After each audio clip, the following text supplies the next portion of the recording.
the most horrible thing in the world, man. If somebody throw a bomb in the house, man, and the house catch up, you can't call the fire people because they in on it. Yes, sir. Easily in on it. You ain't got nobody to warn you because there weren't no Negroes. Except the Negroes they had close in the Negro neighborhood. We had friends of black folks that was state troopers, but they wasn't hired because they were black. They thought they was white. And they would have little ways of telling us things. But you came there if you were from out of town. See, I brought a certain type of thing to Mississippi. That's right. I brought a northern fear. See, Mississippi was the whooping boy or girl to the northerners. We always justified us taking this punk, cheap stuff from white folks. Because, thank God, we're not in Mississippi. Oh, we can see the Emmett Tills now. But we don't see the stuff they spray in the neighborhood. Neighborhood. Black folks don't know they don't live in a community. A community is where you control your cops, you control your banks, you control your finance, you control your education, you control your medicine, your schools, this and that. And then all at once you got to read one day the experiments they was doing on black women and men in North Carolina where they didn't give them painkiller. You knew something was wrong, and now they're going to sit here, some sophisticated white folks, black folks that don't even know what the hell's going on, and wonder why you don't give your child a flu shot. Are you crazy? We hear, you see, when you peacefully coexist with filth, if you walk into a gorilla's cave, the surprise if the gorilla don't grab you.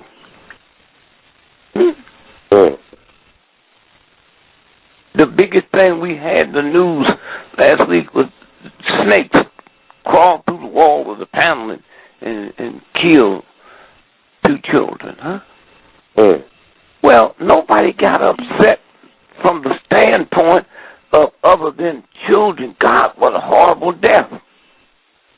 You expect that out of snakes. The problem is when you get into that, all snakes is not poison. All snakes won't kill you. So you get used to hearing the bad stuff about a snake and anything look like a snake. You get used to seeing them white folks, that bitterness and that hatred. It never dawned on you that this whole planet wouldn't be the same in its glory had it not been for John Brown, the white man. And so, consequently, when you go back to there, if you're not on the front line, you really don't know. To see them old black women, man, marching. Cops coming over with not just their guns, their rifles, pitchforks, man. See something in your pocket, you assume it's dynamite. And mixed in with them is the Justice Department boys that Kennedy sent down. How many did he send down? 2 or 3. Where the rest of them come from? They're from the area. Racist, evil, some of them Klansmen, and you sent them down to help me? Then after we finished the march on from Selma to Montgomery, we was all running back to the airport, not scared running, just running back to get back to what we had to do. Some of us had chartered planes to fly in. And then once the word comes, Mrs. Lady me and Mrs. LaRussa from Detroit, she just been shot dead. And then we find out the little ignorant rednecks that's in the car, there was 2 FBI agents in there with them. And you can't do nothing about it because they argument all the way down from Washington. They're undercover cops. Huh? All they can do. So that's why it took so long. And then when Medgar Evers was assassinated, and they caught the guy, he had no money. He couldn't get no lawyer. And it got to the point they said, well, man, we tired of the world seeing America. This is the boys of Washington in this bad light, huh? Mm-hmm. So at least let's give him a trial and let the jury find him not guilty. Not America. Well, he had no money. So Jack Kennedy, President of the United States, all the land in the world that the government could buy to build a post office on, they bought Della Beckwith's land for $50,000, and that's where he got the money to go into court and defend himself. And so when you out there with another cause, it's another cause. When you're in the military and the captain say, take that hill, as bad as it is with that firefight coming down there, at least you got buddies with you that's fighting back, huh? Yes, sir. Trained, huh?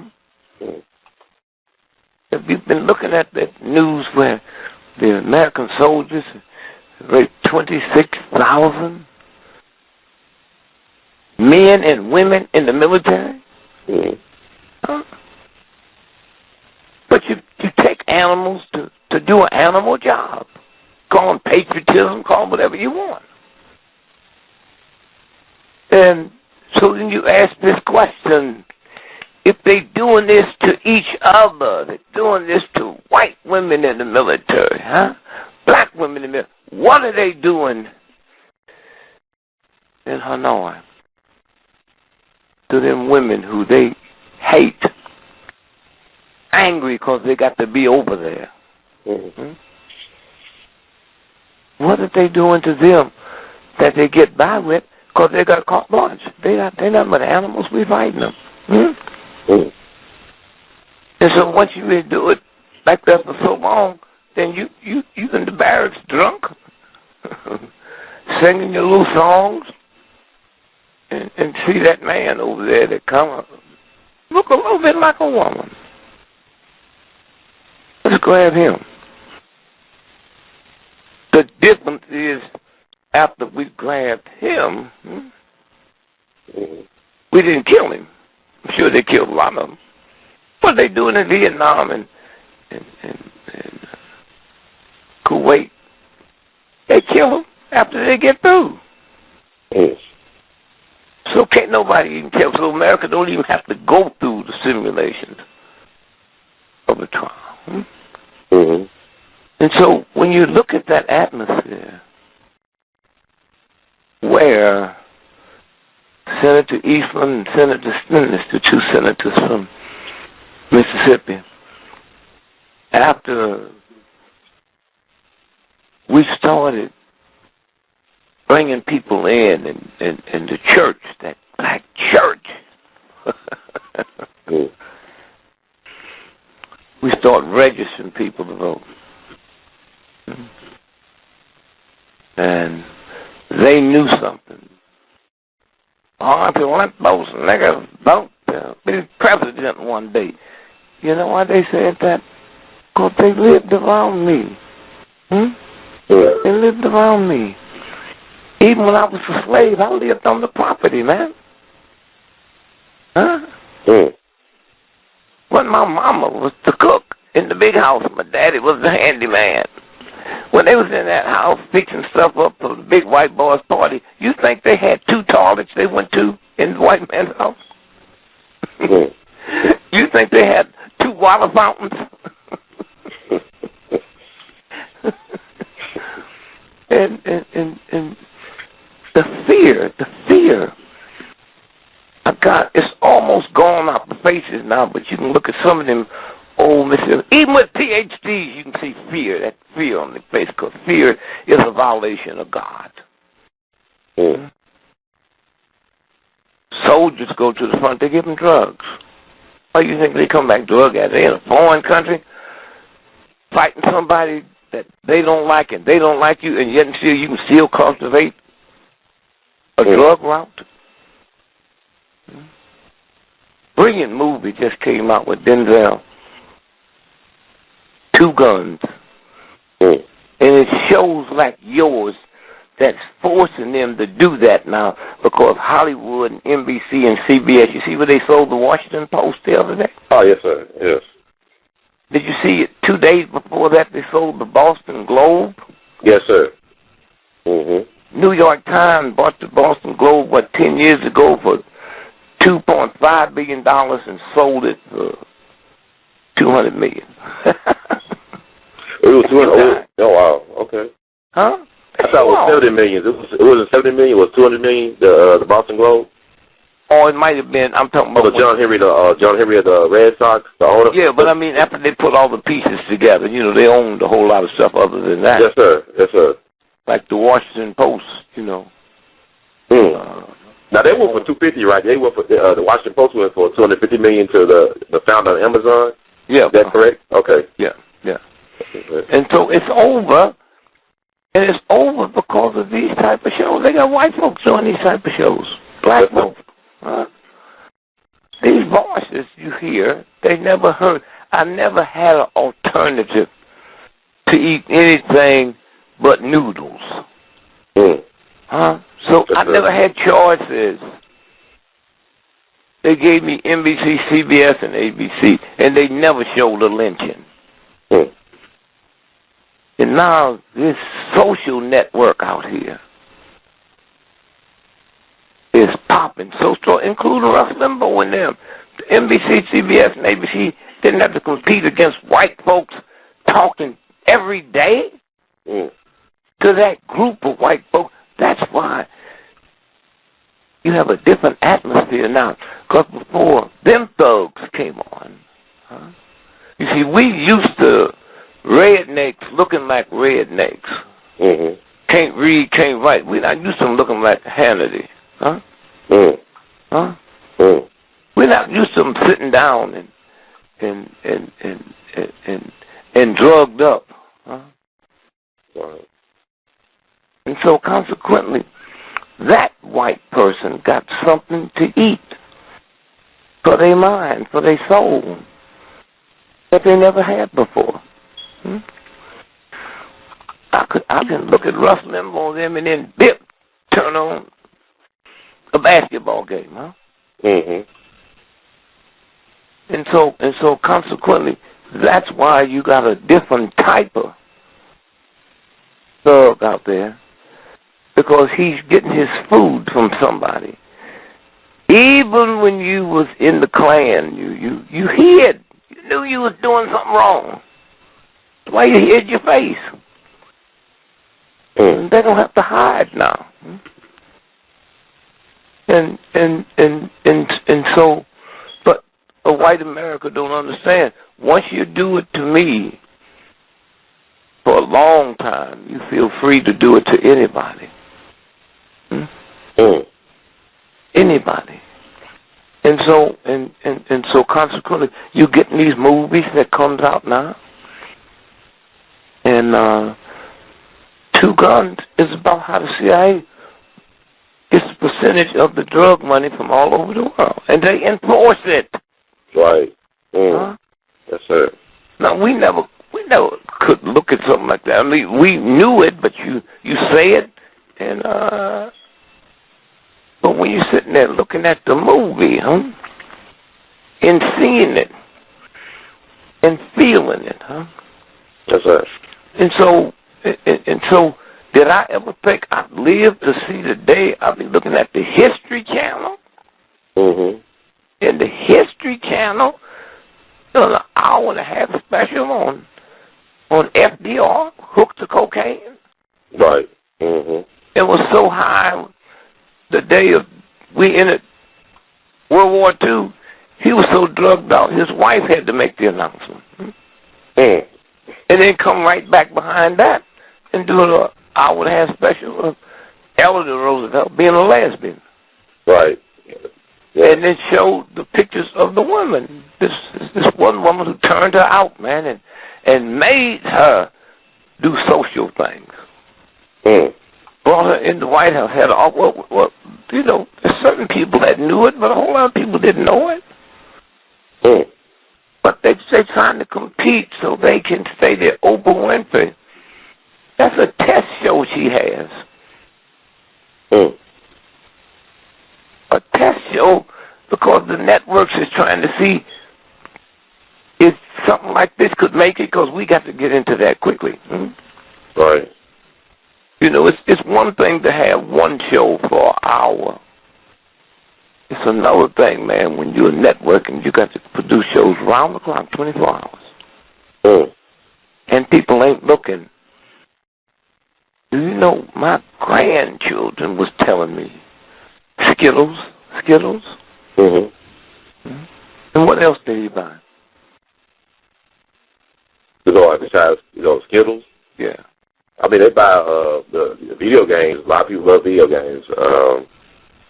Tennis shoes, Nikes and Jordans. No. I'm saying, what did Trayvon buy when he went to Trayvon, sorry. Oh, Skittles and Arizona iced tea. My bad. I'm sorry. I'm getting off topic. Do you know the story about Skittles and Arizona iced tea? I heard you use it to make a thing called lean, along with you use Robitussin, mix it with iced tea and Skittles. And they do what? My grandmother don't know what you're talking about. What they do what?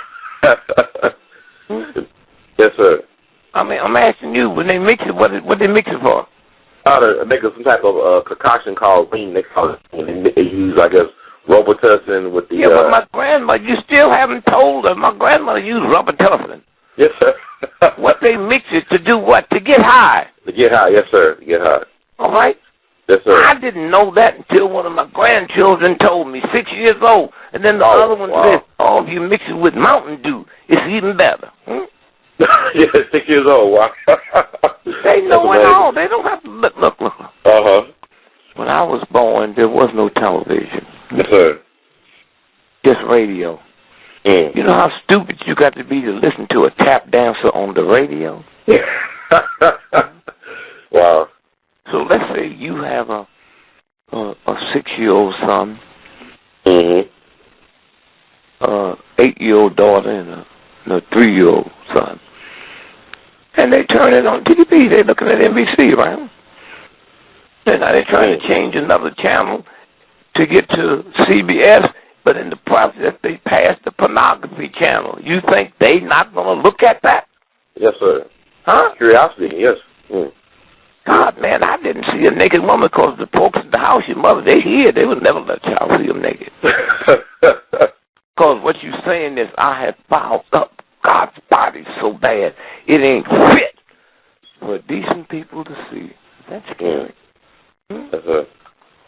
And so consequently, that's what's happening now with television. Multi-trillion-dollar industry, huh? Mm. And so now they got to deep down or just to try to hold some people we got. NBC was for sale. Bill Cosby said, I want to buy NBC. Well, he had the money and the clout. But he didn't understand white supremacy.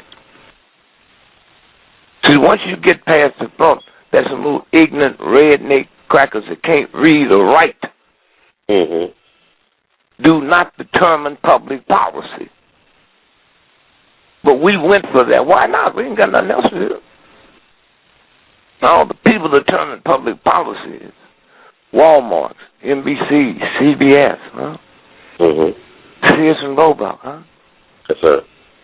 They determine public policy. The reason the slaves could escape, and when the sheriff would catch them, nigga, where you going? I'm going north. Why? Boss, Captain, got your piece, set me free. You got the letter? He showed him the letter. Oh, you better be glad. We'll take you back in them bushes and kill you. Joshua, I deserve to be killed. Nobody's supposed to run away. And he left. Why? He knew the sheriff couldn't read or write. All he got to do is take a letter out the white man's house. And show it to him. And don't act scared. Yes, sir. Yeah, I've been waiting. I've waited 4 years for him to, he told me he was going to set me free. Oh, God. Hear what they told me. Okay. They said, if you have 1/32 Negro blood in you, you what? Black, you Negro. Okay, now think about this. Repeat that to me. What they say, if you have what? 1/32 blood in you. Do you know what that ignorant thug was telling you? If I stand you here, I got to get 32 white folks to equal one of you. That's what they were saying. Huh? Yes, sir. Huh? Huh? That's what they were saying. And we didn't hear it. We were so busy thinking that was a put down because they taught me Negro blood, there was something wrong with it. That's deep, Brother Gregory. That is really deep. But he said, you got a Rolls Royce in order for me to equal the money you spent. I'd have to have me 42 Chevys.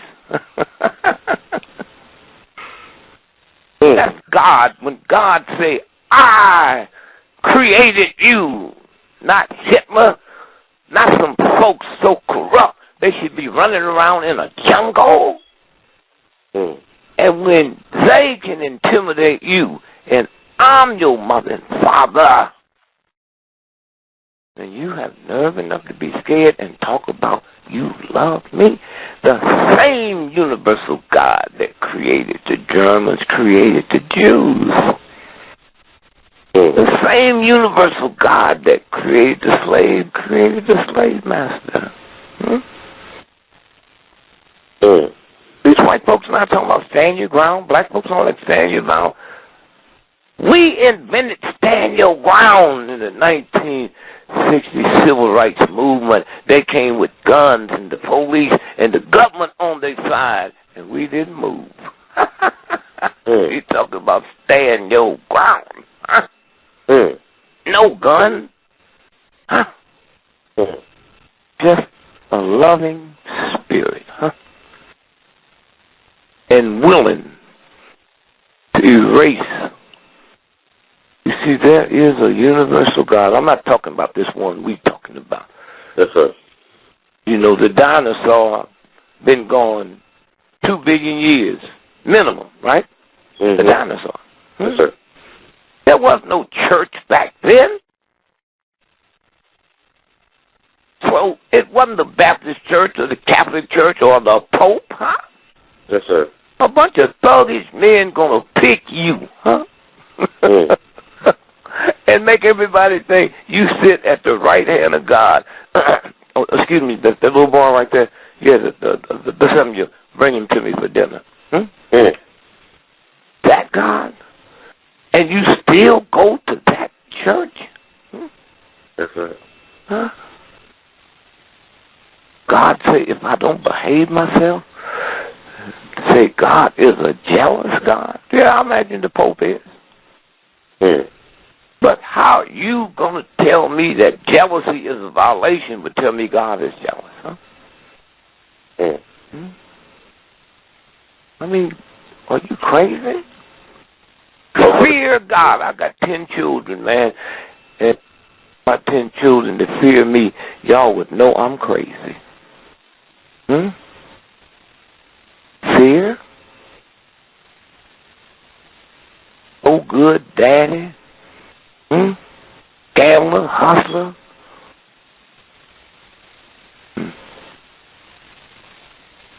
And yet he couldn't burn me, but you're going to tell me God can? And y'all buy into that crap. A God that tells me to forgive, but that God can't forgive, then I should have enough sense to know that ain't no real God. That's something this thug created. and then perfected it. Back in the old days, your daddy was king of the territory. And every 7 years he comes up for rededication. Well, how do I prove that God picked your father? There's a ritual, man. A ritual. The Christmas ritual started the day after Christmas. Get ready for that. You think they make them toys in a month? Oh, yeah. They got to go to the bank and borrow money. They got to make sure the warehouse is... That's a big operation. The whole thing. Now watch this now. So now, he said, okay, here's how we're going to do this. This is your dad now. We on his side. Huh? We one religion. There's some other groups that once he comes up out of that. Mm-hmm. And so for a month, the ritual starts. This is the 7th year. Got to be up for rededication. So they build the pit, man. They build the big pit, the pit. Then they put all in it, man, so they could make it smoke and vapor come out. And the whole town come out. You go to one of them Baptist churches, man, them old black women, authorized, throw their crutches down, man, and dig all the way around that church. Something inspired me and wiped the fear away for a few minutes. And now, my cousin really hates your daddy religion. But they go get him. And he's the one that got to bring the poison snake. Mm-hmm. And my wife brings the chicken. And the snake bites the chicken takes 2 steps and fall dead. And we throw that snake in there where your dad is. And the people just scream and holler. And they cry.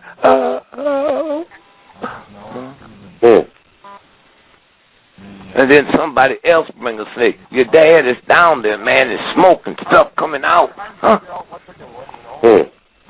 And the drums are beating, man. And nobody hear anything, and the people are praying. And then after that, the 7th day, he emerges out of that pit. And nobody questioned, did God pick him?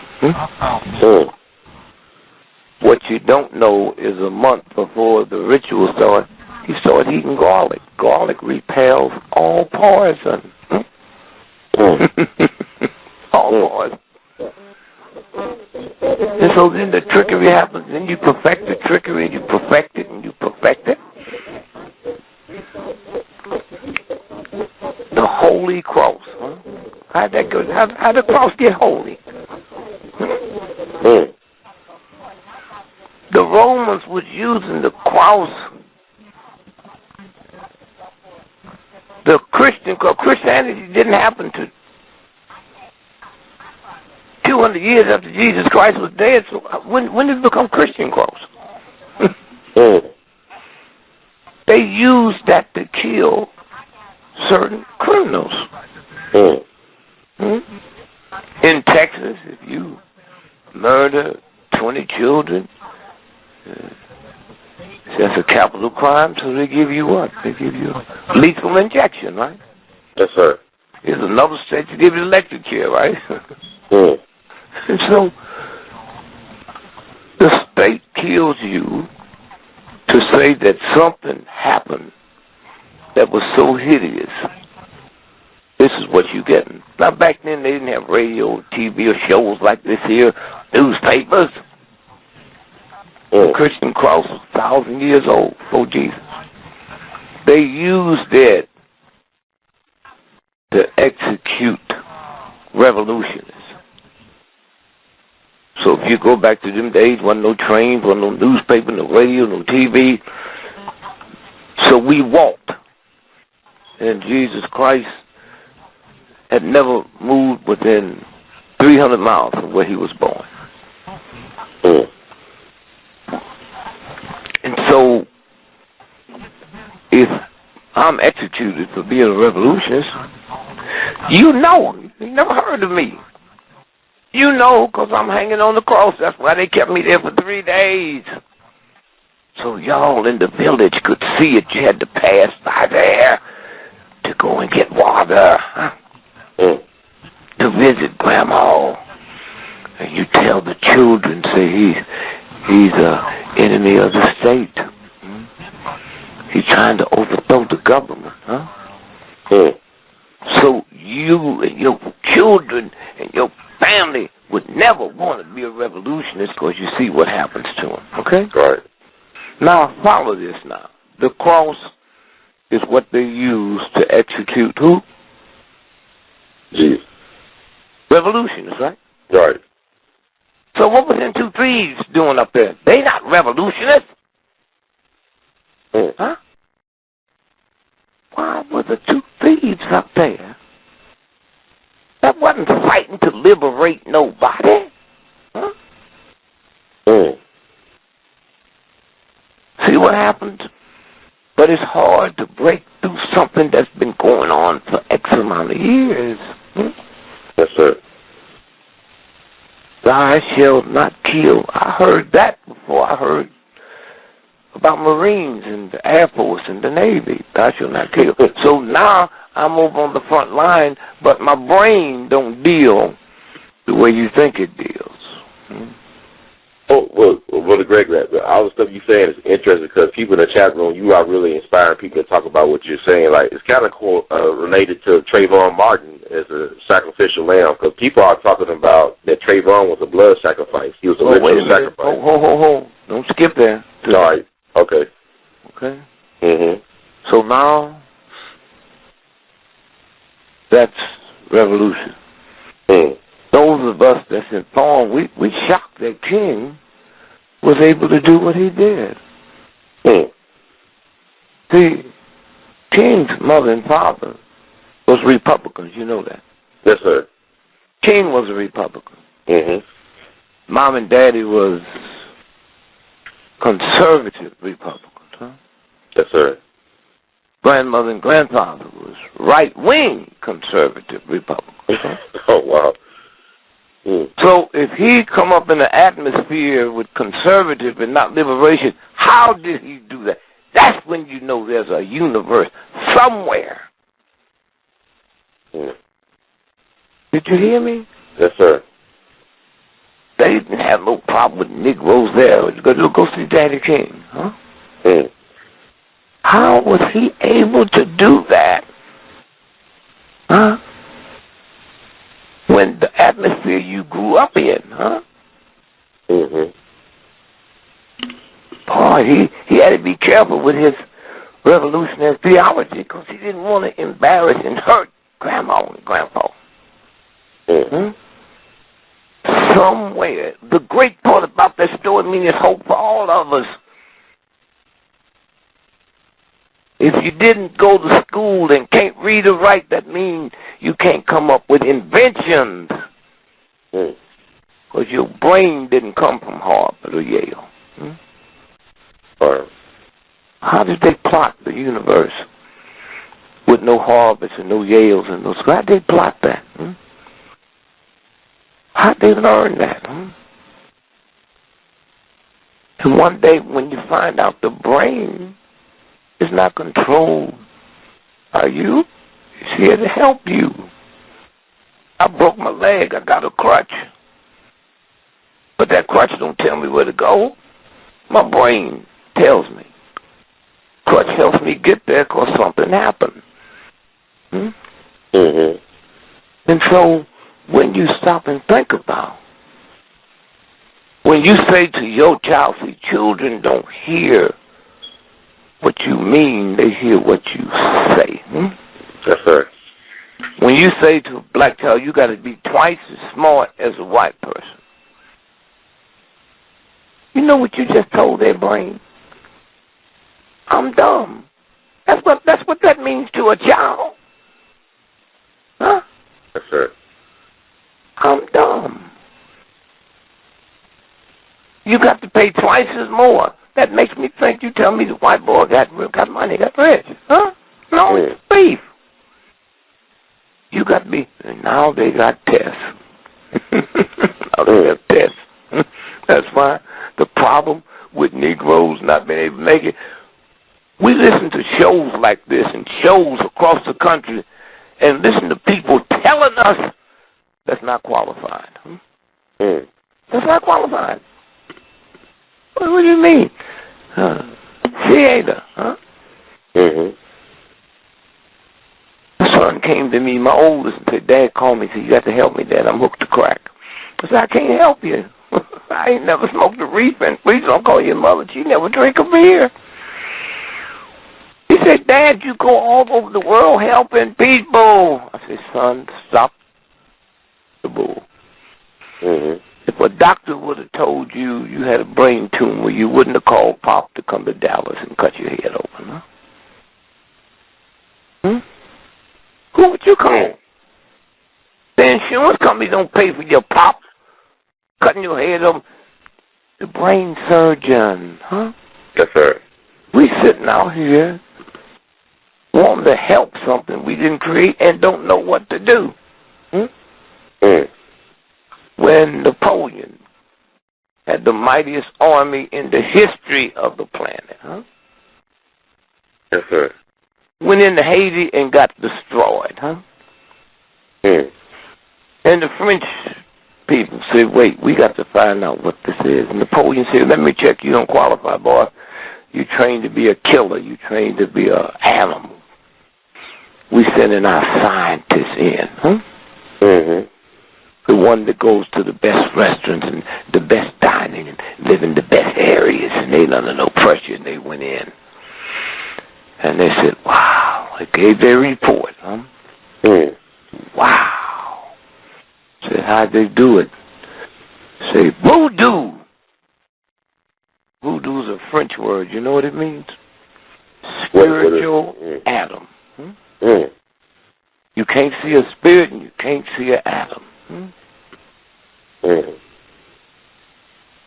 They dealt with it before, but they never saw that type of destruction. All they had was bamboo and took some spoons and sharpened them and beat up the mightiest army. The French called it voodoo. The Africans been calling it Uncle Tom. Huh? That's what an Uncle Tom is. The women have it, but we're so sexist and racist. If we still second rate, you imagine what it was like then, so they didn't see women as being having that. I don't see that black woman can get angry with me, my wife, my girlfriend, and take a butter knife and cut the tires down to the rim. I keep missing that. There's not another woman on the planet that can cut the tire rims off your truck, and them tires got a 20-year guarantee. Now, living with black women, we know there is no special book they read. We know they don't slip out the house and practice how to do it. That's right. There's something that comes over them when you push that button. We know that a woman can jack her car up to change her tires, and the phone rings and she goes to the phone, and the little 2-year-old had walked out in the garage and he's messing around playing because he saw Mama there in the car fall off them blocks and fall on him, and she hear him crying, and she runs out there and lift that car up. Huh? That's right. Lift that car up. And so it's the whole thing. This woman that got pregnant, she's married. White woman hated she's pregnant. Oh, God, she didn't want to be pregnant, huh? How could you do this to me? Huh? A little boy, she loved it. All mothers do. That's why every now and then a mother will slip and say, this is my child. Oh, my God. What did I just say? this now. So she has another baby. She mad again. She's pregnant. A whole lot of mothers like that. After once the baby born, they in love. Mm-hmm. So she angry. And she's changing the baby diaper. And the first son was 4 years old now. Is watching her, you know. Mm-hmm. And you see the penis. Mommy, what's that? Oh, that's God's mistake. They don't hear what you mean. They hear what you say. Yes, sir. And every time he had asked her that, she would say, that's God's mistake. So one day she was changing the diaper, and the phone rang, and she went to answer the phone and just told her how the baby's laying on. She said, watch your brother Johnny. Mm-hmm. And he heard Johnny scream and holler. And she ran in that room. And that boy had took scissors and cut his penis off. Cut off God's mistake, huh? Mm. They heard you say that's God's mistake. So I'm going to help Mommy out. Mm. When he heard that boy and saw the blood, he ran out in the garage, man, and hid under the car. Mm. He runs phone and called the doctor and said, bring him in. We don't have time to send an ambulance. Bring him in. She called for Johnny. She ain't got time. She jumped in the car and backed that car up and run over Johnny and killed him. Mm. And the baby died. Huh? Wow. That's God's mistake, huh? Mm. They hear what you say, not what you mean. That's the universe, huh? And so consequently, I used to hear the old black folks saying, you know, there's some black folks in Africa that white folks dare not touch. And they say, yeah, they can turn into gorillas and elephants. And I didn't know that's Uncle Tom. Uncle Tom is a shapeshifter. That's what the movie Men in Black was about. Shape-shifting black, can't nobody do it but black folks. Mm-hmm. And so when you stop and think about a tomboy is a tough girl, a tomcat is a tough cat, why when it comes my turn it becomes weak, huh? Mm. My turn. Instead of listening, you can't listen when you're scared, you can't listen when you're embarrassed, huh? You can't listen when you're ashamed. Tomboy. And so, when I'm embarrassed, when I'm ashamed, I didn't hear. I was here looking at it, but I didn't see it. No slave up until us ever broke their chains within 5,000 years of being in bondage. Read your Bibles. How long were they enslaved? How come they couldn't keep me 300 years? Because with this dumb, ignorant thug thought he was stealing a worker, he was stealing a scientist. A scientist. No worker. I built the pyramid, sucker. Huh? That's right. All the great things you have in your punk universe, universities and colleges, I created that. Huh? These ain't wolf tickets that sound like wolf tickets when you've been lied to for so long. Trace astronomy back to me. Huh? The Big Dip and Little Dip, I planned it. I plotted all of that, failed it, and now you using it in your great institutions like it's something you created. Africa, look at it, oh my God, look at them, the number of heathens. Go to Rome and look at those great buildings. Boy, we was the architect for that.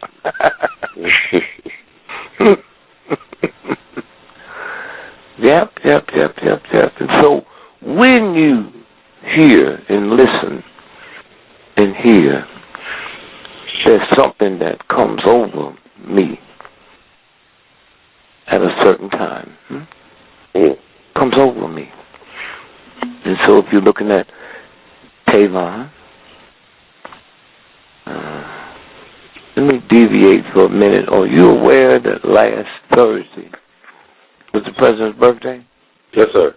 And he didn't have a party. They took him off to Camp David by himself.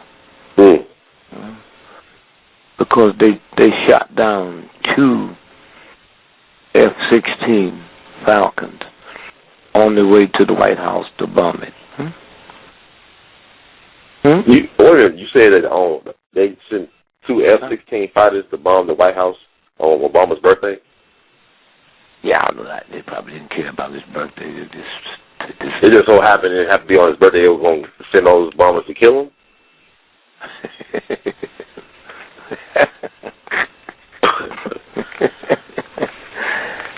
Well, they, if you look up on your computer the Baltimore Sun, here's how they said it. Jet pilot survived mid-air collision. Oh, wow. One D.C. Air National Guard pilot able to fly back to Andrews, second rescued by Coast Guard after ejection from F-16 Falcon, It wasn't about that. And then if you Google and punch up, you see 2 military, not National Guard, F-16s was shot down on their way to bomb the White House. It was last week. Wow.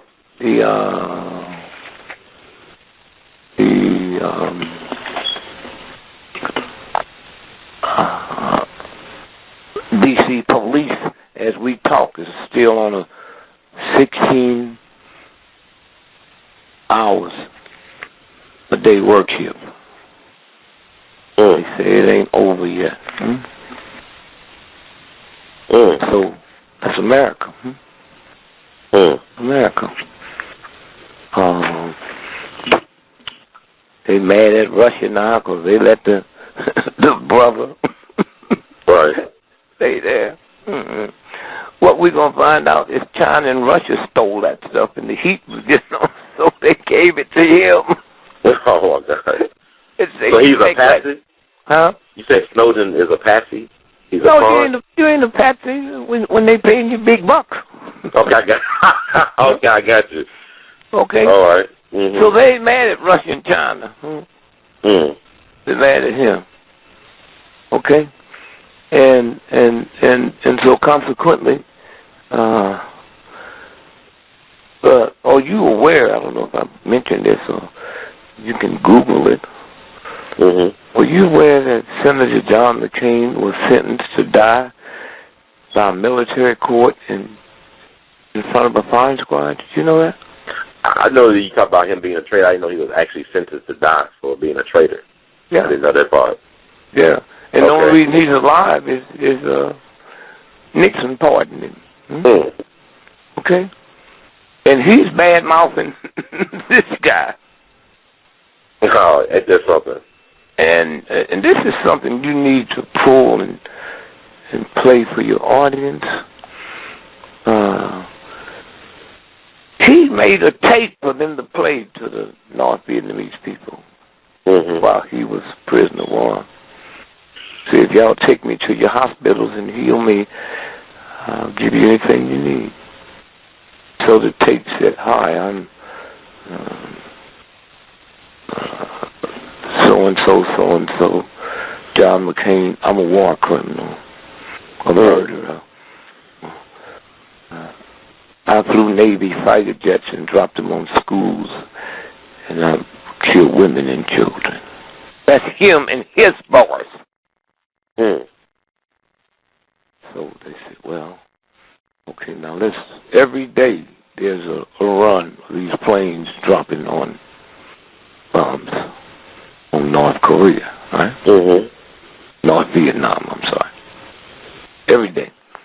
So then he told them, he said, now, if you really want to hit some planes, see, you got your anti-aircraft set up over here when the planes get there. They get so close, because what you don't know is when we take off, we go to the left 400 miles, then bank and come around. So they reset up the artillery, and within 1 week, the American airline pilot's death increased 64%. 64%. So after radio shows like this and these papers come out, and you actually hear people that was in the military with them doing angry books and stuff, Right. Okay?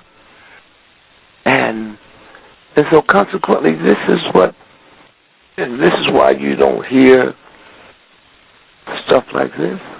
Mm-hmm.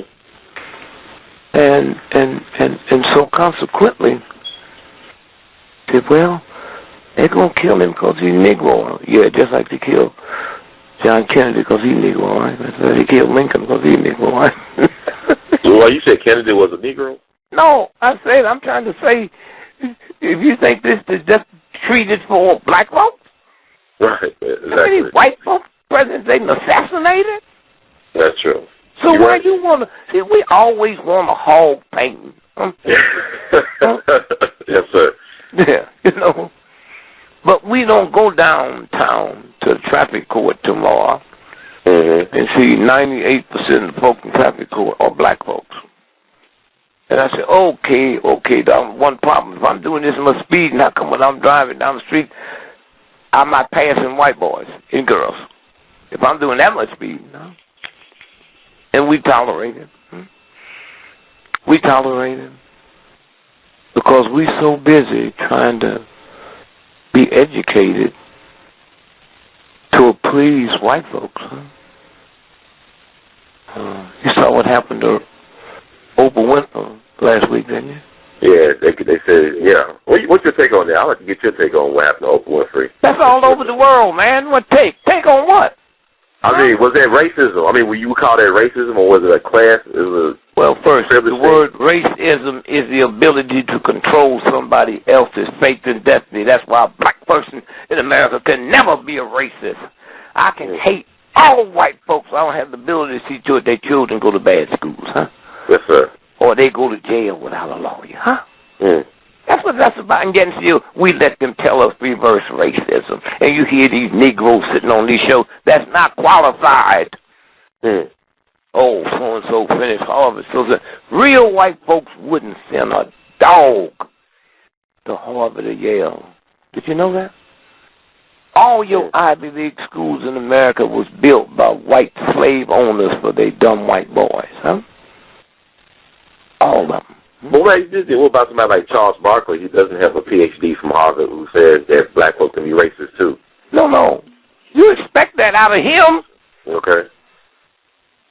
Look, let me say this here. Let me say this. Yes, sir. A priest, right? Let's say you a priest, white man, and your sister's a nun, right? You cannot be a nun without having a college degree. You aware of that, right? Oh, well, you just told me. I didn't. Yeah. Wow. You can't wake up in the morning and say, God chose me, huh? You cannot be a priest, huh? Without a college degree. You saw what the new Pope said South America last week. We must love our homosexual brother. Well, that's true. Well, he's saying it for a different reason because he won. Exactly. Y'all ain't going to get me to badmouth me. And so what I'm saying is, now let's take you as a priest, right? Okay. You finish high school, you finish grade school, you finish college. Now you get your master's. Now you get your Ph.D., right? And along with all that, you get certain training in theology, huh? You learn Latin, huh? Yes, sir. So you can read those great works, because when you change stuff, it don't work. Mm. When I changed the formula to your mama's apple pie, I haven't got your mama's apple pie no more. I got something else. Yes, sir. I took the salt out of it because I got high blood pressure. Mm. So now watch it. I tell people, I said, why don't you cook you a dozen eggs every weekend, and when you pass homeless folks, give them an egg and a little salt and pepper. Mm-hmm. I said, you don't want to give them no salt because you got sugar up. They ain't got no high blood pressure. Give them. Okay. So now, watch this now. So, along with that, they have classes in the humanities, Mm-hmm. in spirituality, Mm-hmm. They have religious studies that go up and study the fine mind and religion, right? Yes, sir. And yet they've been ripping off little boys for hundreds of years. So what do you expect if they doing that with all that education and all that training in spirituality and the gods and all that? What do you expect me to do? Ain't never finished grade school. Y'all crazy. Good points. Yeah. And so when you stop and think about, there's a universe inside of us. Oh, man, when them Negroes start wearing red shoes and green shirts and purple suits, big wide, orange hats, even black folks was laughing. Laugh if you want to, punk. There's something inside of me that made me do that, because up until I did that, I was invisible. All of you white folks and you Negroes that laugh at me, you got to see me. At that point, I stopped being the invisible darky, And then I put gold in my teeth, in the front. Why? Because I've studied this white dude. And I know I've never met a white man that hated diamonds and hated gold, so some of the black folks put the diamonds in the teeth, cap it with gold, Take out good teeth and put in gold teeth. Why? Well, I had to figure it out on my own because they didn't have a school to tell me. I know you white folks and black folks like gold and diamonds. So I put it in my mouth where I'm always laughing. And hope you see the gold and the diamonds which you love before you see this thing you created which you hate, That's what that's about. So laugh on, Negro. Laugh on, white boy. But first, I became visible. And you had to see me. And then, here comes a Mark Twain. Listen, Negroes, Mark Twain. Before Mark Twain did Huck Finn, and the black youngster was Nigger James. Nigger Jim. But before that, we were too ignorant to know. Because you can't go along to get along and not be ignorant.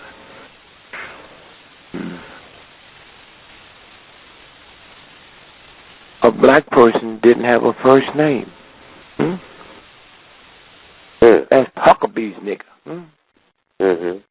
That's Kachipee's nigger.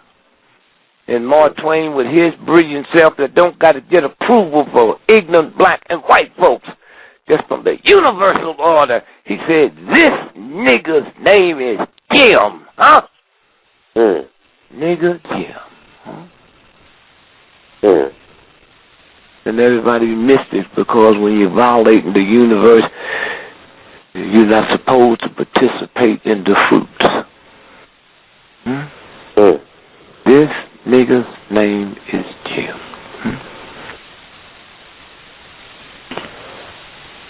Harriet Beecher Stowe wrote Uncle Tom's Cabin? Yes, sir. Do you know that went into a play? And never in the history of planet Earth had there been as many companies around the world doing that play. Huh? Did you know that? No, sir. Uncle Tom's Cabin. Hmm? Mm. She knew Uncle Tom was a shapeshifter. Mm. She knew that. When the play got to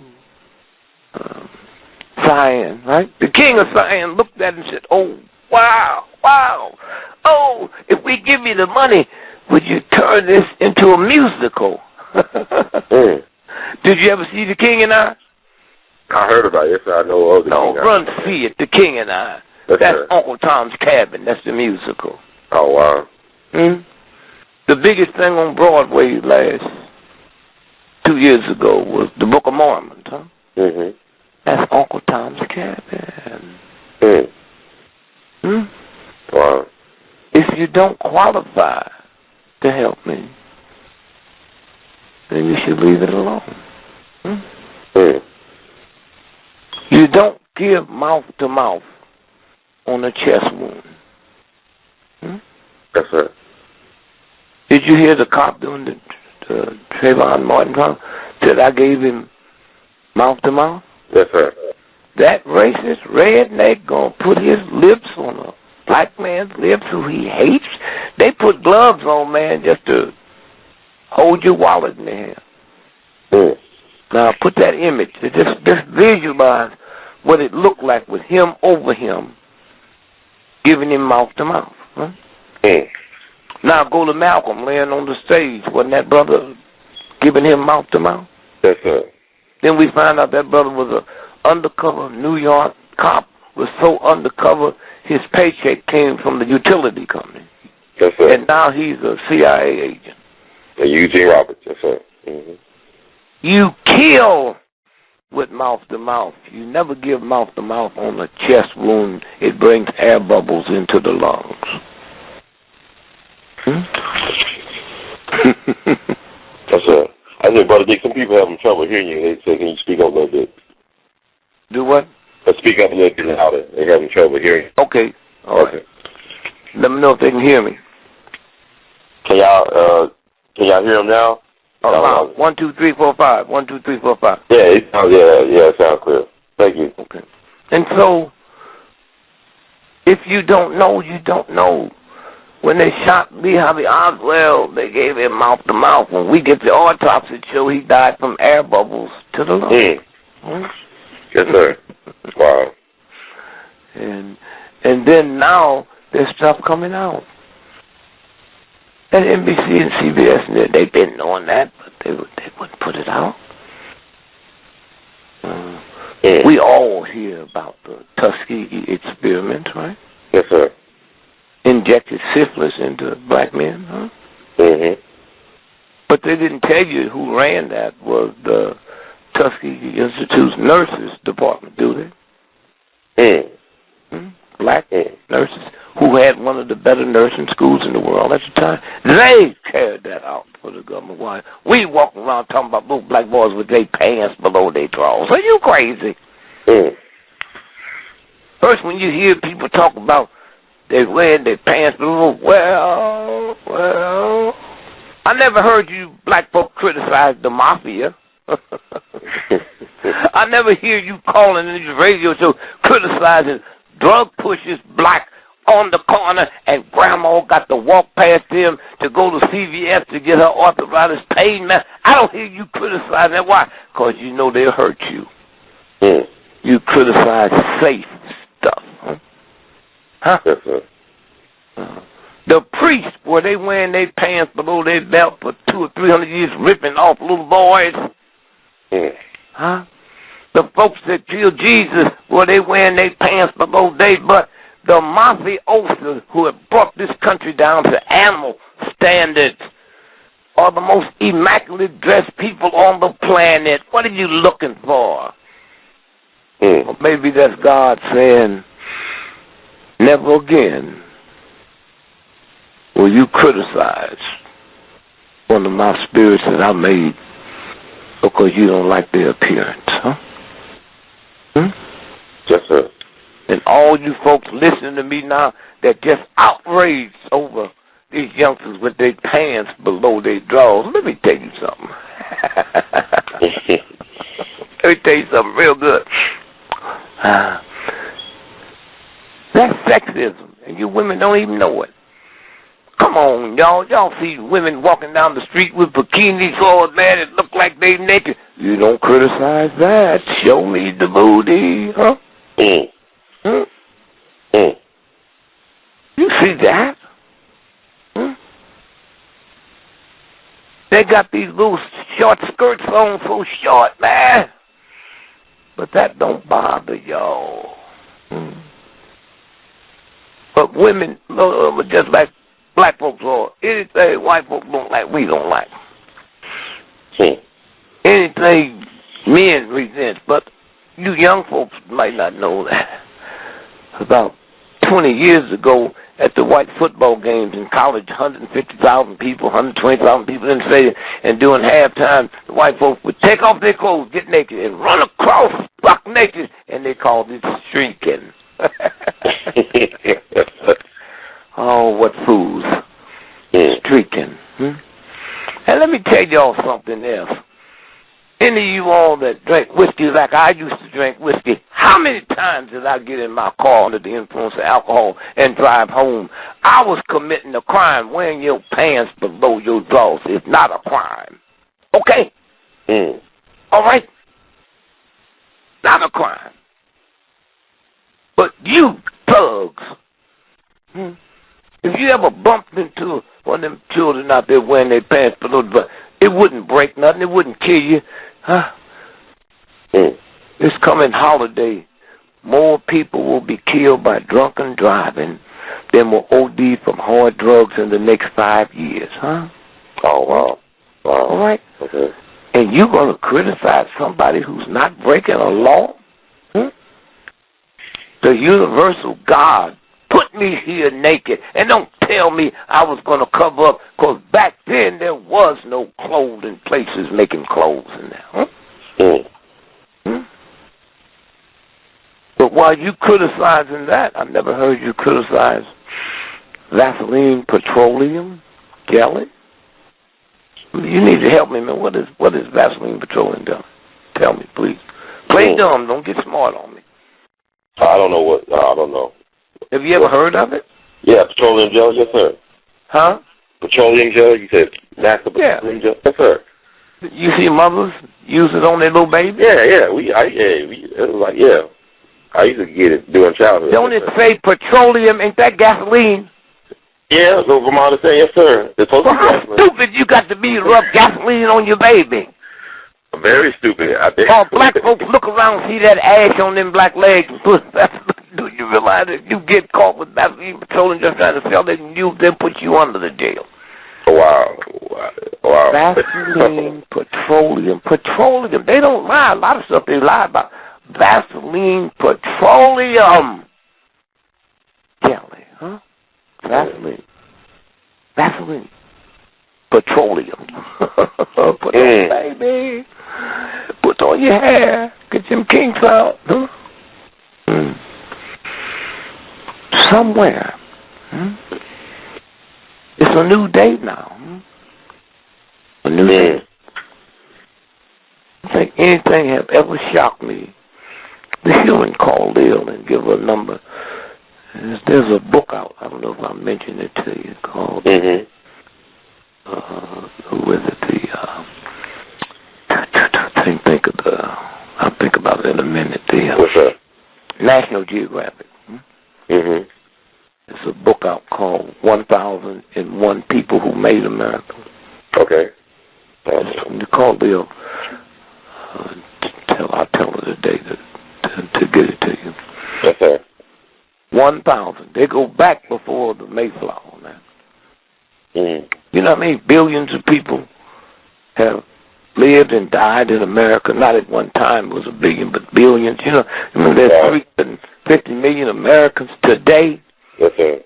And they picked 1,001 people who made America, and I'm listed in it. Huh? Oh, wow. I mean, there's a lot of people listed. Black folk listed, people who made America. The mafia listed, all the stuff they done, they made. This what goes to America. Mm-hmm. Now, hey man, the real people actually not make a difference. Who cares? Mm-hmm. The 100 most powerful black folks. Who cares? When you look at that list, huh? Mm-hmm. And so I'm shocked, man. They didn't even call me to tell me. Mm. Page 132. Hey, Gregory. Wow. They didn't teach me that. I didn't go to Harvard or Yale or MIT. That's it. You let that spirit come loose, and I learned that from the Civil Rights Movement. I wasn't in there because I was a good comedian, huh? Mm. And so when you stop and think about the universe, huh? The universe, and that's the mind, that's the brain. Trayvon Martin was, do you know the story? He was looking at the Sunday night, he was looking at the All-Star. I know. But, you know, people keep on saying in the chat room that they believe he was a blood sacrifice. That the story. No, wait. You messing with my grandmother now. Okay. Yes, sir. I'm going to be serious. I know, yeah, they say you look at the All-Star game. He went to the gas station during the break. Okay, now watch this. Okay. He was watching the All-Star game. Yes, sir. During the break, he's going to run and get him some Skittles and some iced tea, right? Yes, sir. He was killed at 7:17. The All-Star game didn't start till 8 o'clock. Huh? Mm. See, my grandmother understands that. Yes, sir. Now, when you say what you just said, she said, oh, I hadn't thought about that, huh? Mm-hmm. I hadn't thought about that. Mm. He laid in the morgue 4 days as John Doe. You know that. Yes, sir. John Doe. That means he had no identification on him, right? Yes, sir. No, there's a possibility, you know, you're going to run down the street, you just get the money, you run and come back. But they better find his identification at home where he was staying with his dad. Mm-hmm. Why? Because if they didn't find it there, they'll put it back there now. They hear it on this show. If they didn't find it there, then somebody took it out and got rid of it. Now, it gets nasty, right? Yes, sir. Where was his ID? Now, if I'm leaving your house, man, and I got a bag of oranges and I get murdered, that becomes part of the evidence. They got to check the blood splatter, huh? How come we didn't see the Skittles and the iced tea until it started being talked about on black stations like this, huh? Yes, sir. And the hip white folk station, then they showed us the story. Oh, where did you buy that, huh? Mm-hmm. I got 10 children. And if somebody was murdering one of my children and they were screaming and hollering just because I'm a dad, I can't listen to it and recognize, because I never heard that voice under that kind of pressure before. Mm-hmm. So why'd you get the moms? Man, we got all kinds of scientific equipment. We dropped on the moon and Mars. And in that 30-some years, and people worked 24 hours a day in labs just monitoring it. Boom, what was that? It was a rock. They can tell you that from down here. And you mean that same equipment, they couldn't monitor the voice? There's no two vocal cords that's the same. Your voice box is like your fingernails, huh? Mm-hmm. You know how many crimes they have solved from listening to the voice and know that wasn't you, or know that was you? Now, the mom and dad is calling the police station And they got him listed as a John Doe. You can't get in the morgue without a cop signing off. The morgue don't drive around with their trucks picking up dead folks. Mm-hmm. That little town, basically a white town, how many 17-year-old blacks will they have in that morgue down there? That's right. And yet, they didn't know. And if you haven't got this, mark this, and I have a little thing to tell you. That's right. Are you aware that the police came by Pop's house Monday morning with a picture of the body? Did you know that? Yes, sir. And came in with a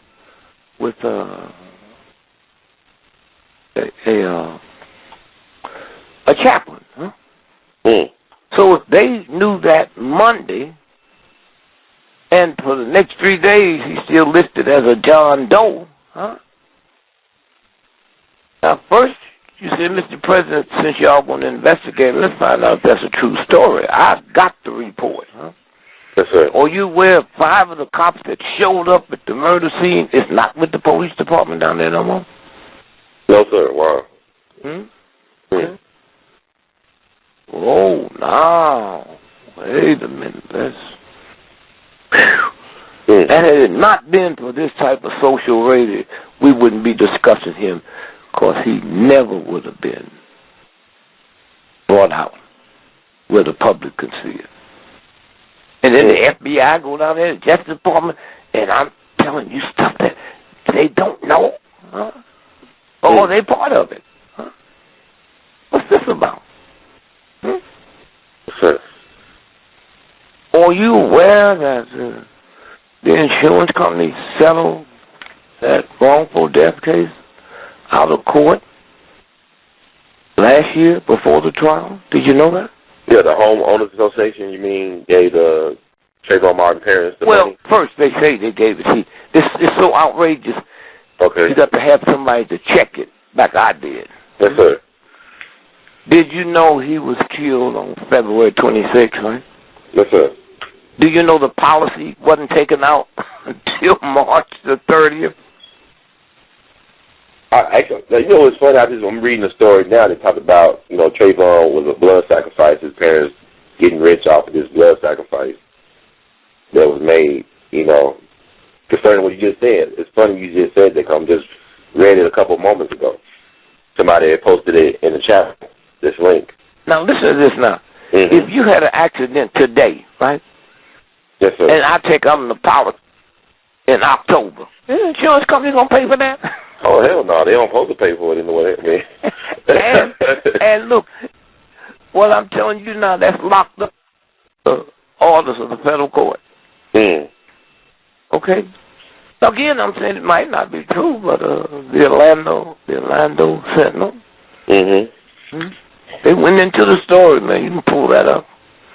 Yes, sir. And so I'm saying something is not right. First, we know that, the judge, the prosecutor, the defense, all of them was part of it. I mean, they don't even know.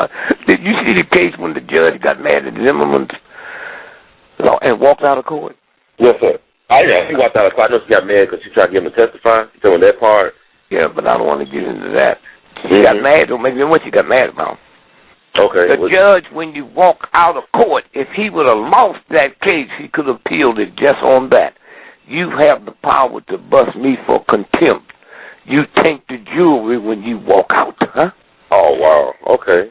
See what happens when you bring emotions in and follow what the white press tell you to follow? Yes, sir. When we get so upset over what happened, we forget, wait a minute here. Huh? Wait a minute. What is this about? Huh? And so, now, let's take me and you, okay? Me and you, we detectives. What city you in now? I'm in Memphis. Oh, we detectives in Memphis. We've been on the force 30 years, right? Yes, sir. They've never been violent or no complaints against us, right? We and you walk back into the police station to get a book because we're trying to trace down something, right? We go there and we hear shooting in the police station, right? And we go into the police station with our guns drawn. We see two cops laying on the floor. We don't know if they're dead or not, but they're not moving. And we see somebody run out the back door. So I run through the front. You run to around the building. And we confront them, and they shooting at us, right? And we shooting, bah, bah, bah, and they kill. 2 men kill. Not with 40 bullets in the back of their head, huh? Now, we did what cops supposed to do, right? Put our life on the line. That's what we get paid for, right? Yes, sir. We find out one of the cops was dead. The other one was operated on and saved, right? Now, let's go back to me and you. Cops for 30 years, right?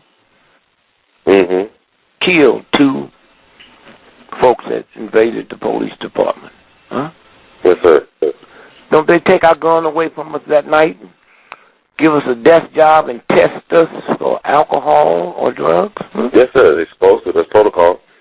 Okay, then how come they didn't do that to a wannabe cop? If they do that to 2 righteous homicide cops that never had a blemish on our record, that's protocol. Then why didn't this white boy, huh? Of course, see, I'm about ready to believe that he wasn't killed there.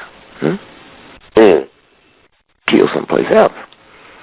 When we start questioning why we haven't seen the pictures from 7-Eleven, then after enough radio shows picked it up, then they showed us the picture from 7-Eleven where he was standing at the corner, but all they showed us was the back of his hood. Right. Now you say, wait a minute, something's not right. Then we accidentally found out about Stand Your Ground. Huh? Right. Do you know Stand Your Ground's in 36 states, including Washington, D.C., California, New Hampshire, Boston? Did you know that? I knew it after they started talking about it in the media. Yes, sir. They control the masses. And who's behind it? Who's putting the money up? Walmart, Coca-Cola, Pepsi-Cola, Walgreens, right? UPS, huh? Reads like who's who. And so, when you stop and think about it, the cops were there. Did you hear the guy said he heard somebody hollering help and he ran out? He heard the gunshot. Who do you know going to run out of their house when it was a gunshot in the courtyard? Yeah, only a fool would do something like that. I wouldn't. I'll be running away from the shot, not towards it. I'm not a first responder. Now, watch this now. Okay. If they had forensics there, that's basically a white complex where that happened. You know Zimmerman didn't live there. You aware of that? No, sir, I didn't. Well, how you gonna be neighborhood watch captain and not live in the place where? Well, they got neighborhood guards that don't live there. You got cops that guard places that live in other counties. Okay, that's a good point. Point well taken. Yes, sir. He lived in the Negro community. Did you know that? No, sir. And his neighbors say he wasn't a racist.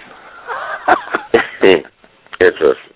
Okay, now, if you fractured your toe when you was 5 years old, do you know they got machines out here now, technology that can take a picture and tell you exactly where that toe was fractured and if it healed or if it didn't heal? But if it healed, they can still see the bone was broke, right? Yes, sir. And how come they tell us in the New York Times, in the Kansas City paper, in the Washington Post, none of them tell us when they said, oh, yes, he had a broken nose. The doctor said that. Well, show me the pictures, huh? Show me the pictures. Nobody took an x-ray, but they proclaimed he had a broken nose, and we accept that as gospel. Yes, sir. New York Times, none of them thorough papers have said, well, wait, let me check this out and see. That's where we are.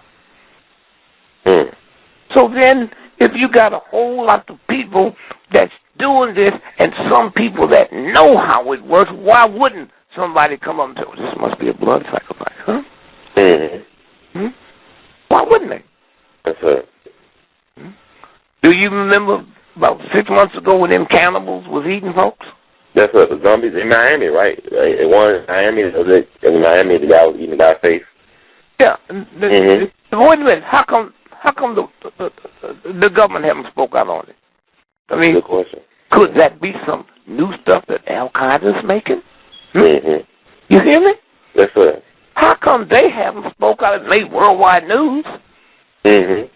Cops went in there in Miami, said the guy was eating his roommate, and then the cop said, get him up. He looked at him, man, with that blood all over, and the cop said, I had to blow him away. Mm. And we don't hear no more about it. Are you aware that bin Laden was killed December 01? I remember with the Prime Minister Bhutto of Pakistan, she talked about that, and she ended up getting killed not too long after that. She talked about, I believe, on BBC. Is that correct? David Frost show. No, David Frost show, yeah. She said he was dead in 2001, and they killed her not too long after that. And even gave the name. Mm-hmm. Sheikh Ahmad, the one that killed the Wall Street Journal, Richard Pearl, huh? Mm-hmm. Okay. Now, you got that, right? Yes, sir. So the president and everybody was looking at it, and the president said, we got him, right? Mm-hmm. They said, President Pardon? He don't know. They didn't tell him. He totally thought that was real, man. So Obama is is he a pawn or is he a posse? What is Obama in all this if he's not informed? I said, man, anybody can trick you. Do you know how many millions of people work for the federal government? Huh?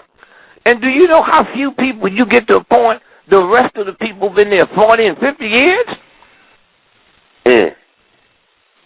Two sets of books, man. So he really thought it happened. What was it, the Navy SEALs? Yeah. I did SEAL Team 6 or something like that, I believe. SEAL Team 6, man. Mm-hmm. Oh, you aware that 5 of them?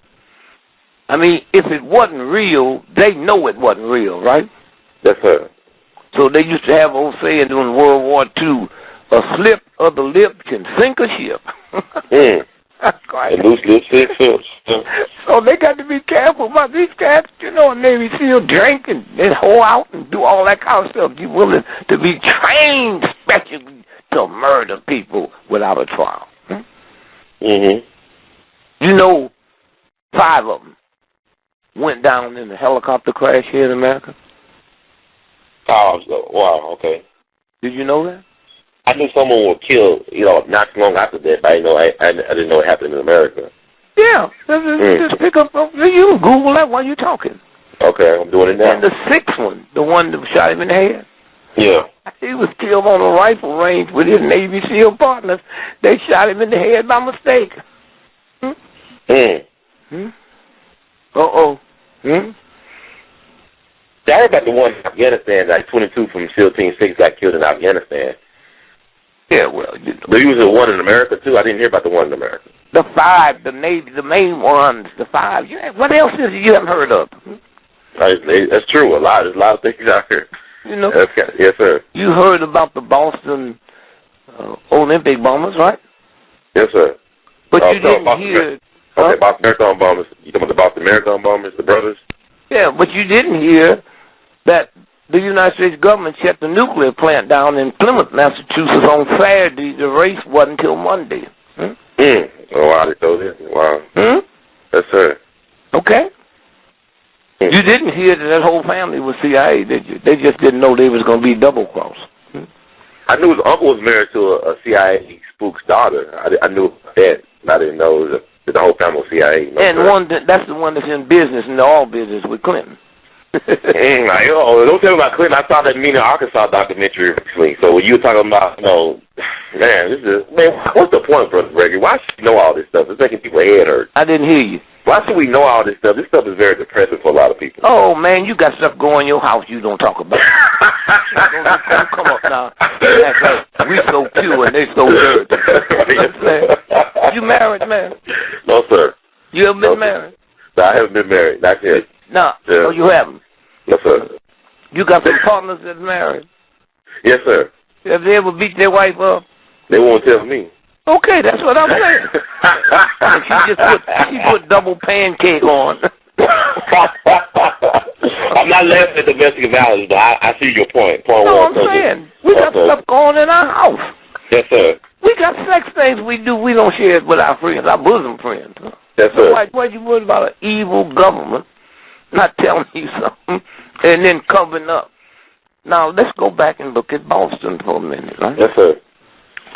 They sent in 2 top FBI agents to take over that investigation. Mm-hmm.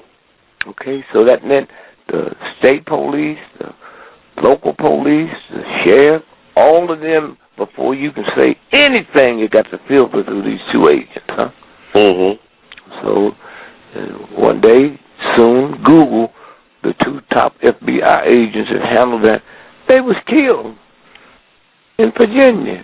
Yes, sir. They said they was doing helicopter rescue training and fell out the helicopter.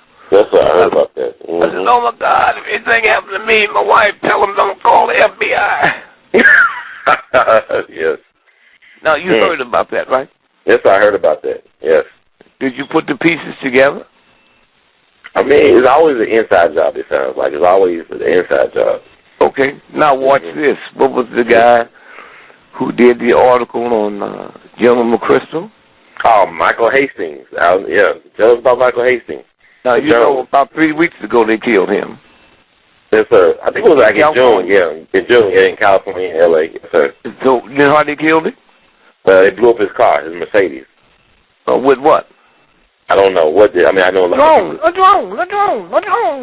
He used a drone. So you said he actually used a drone on Michael Hastings. Yeah. And then the president said, trust America. He mean that because he don't know what they're doing. Oh, my God. Oh, my God, man. You make Obama sound like Calvin Coolidge. Well, most of the presidents is like that. Jesus Christ. Okay. And so when you stop now and go back to Tavon, just simple stuff should be answered. Simple stuff. For instance, he got blood on him. He didn't have it on him the first night. One cop said arrest him. Another cop overruled it. So he has no blood test. And so let's go back to what stupid Americans call black-on-black crime. Yes, sir. Tell us about it. You know, the mafia, Italian mafia, killed so many Italian mafia, they called it a crime syndicate.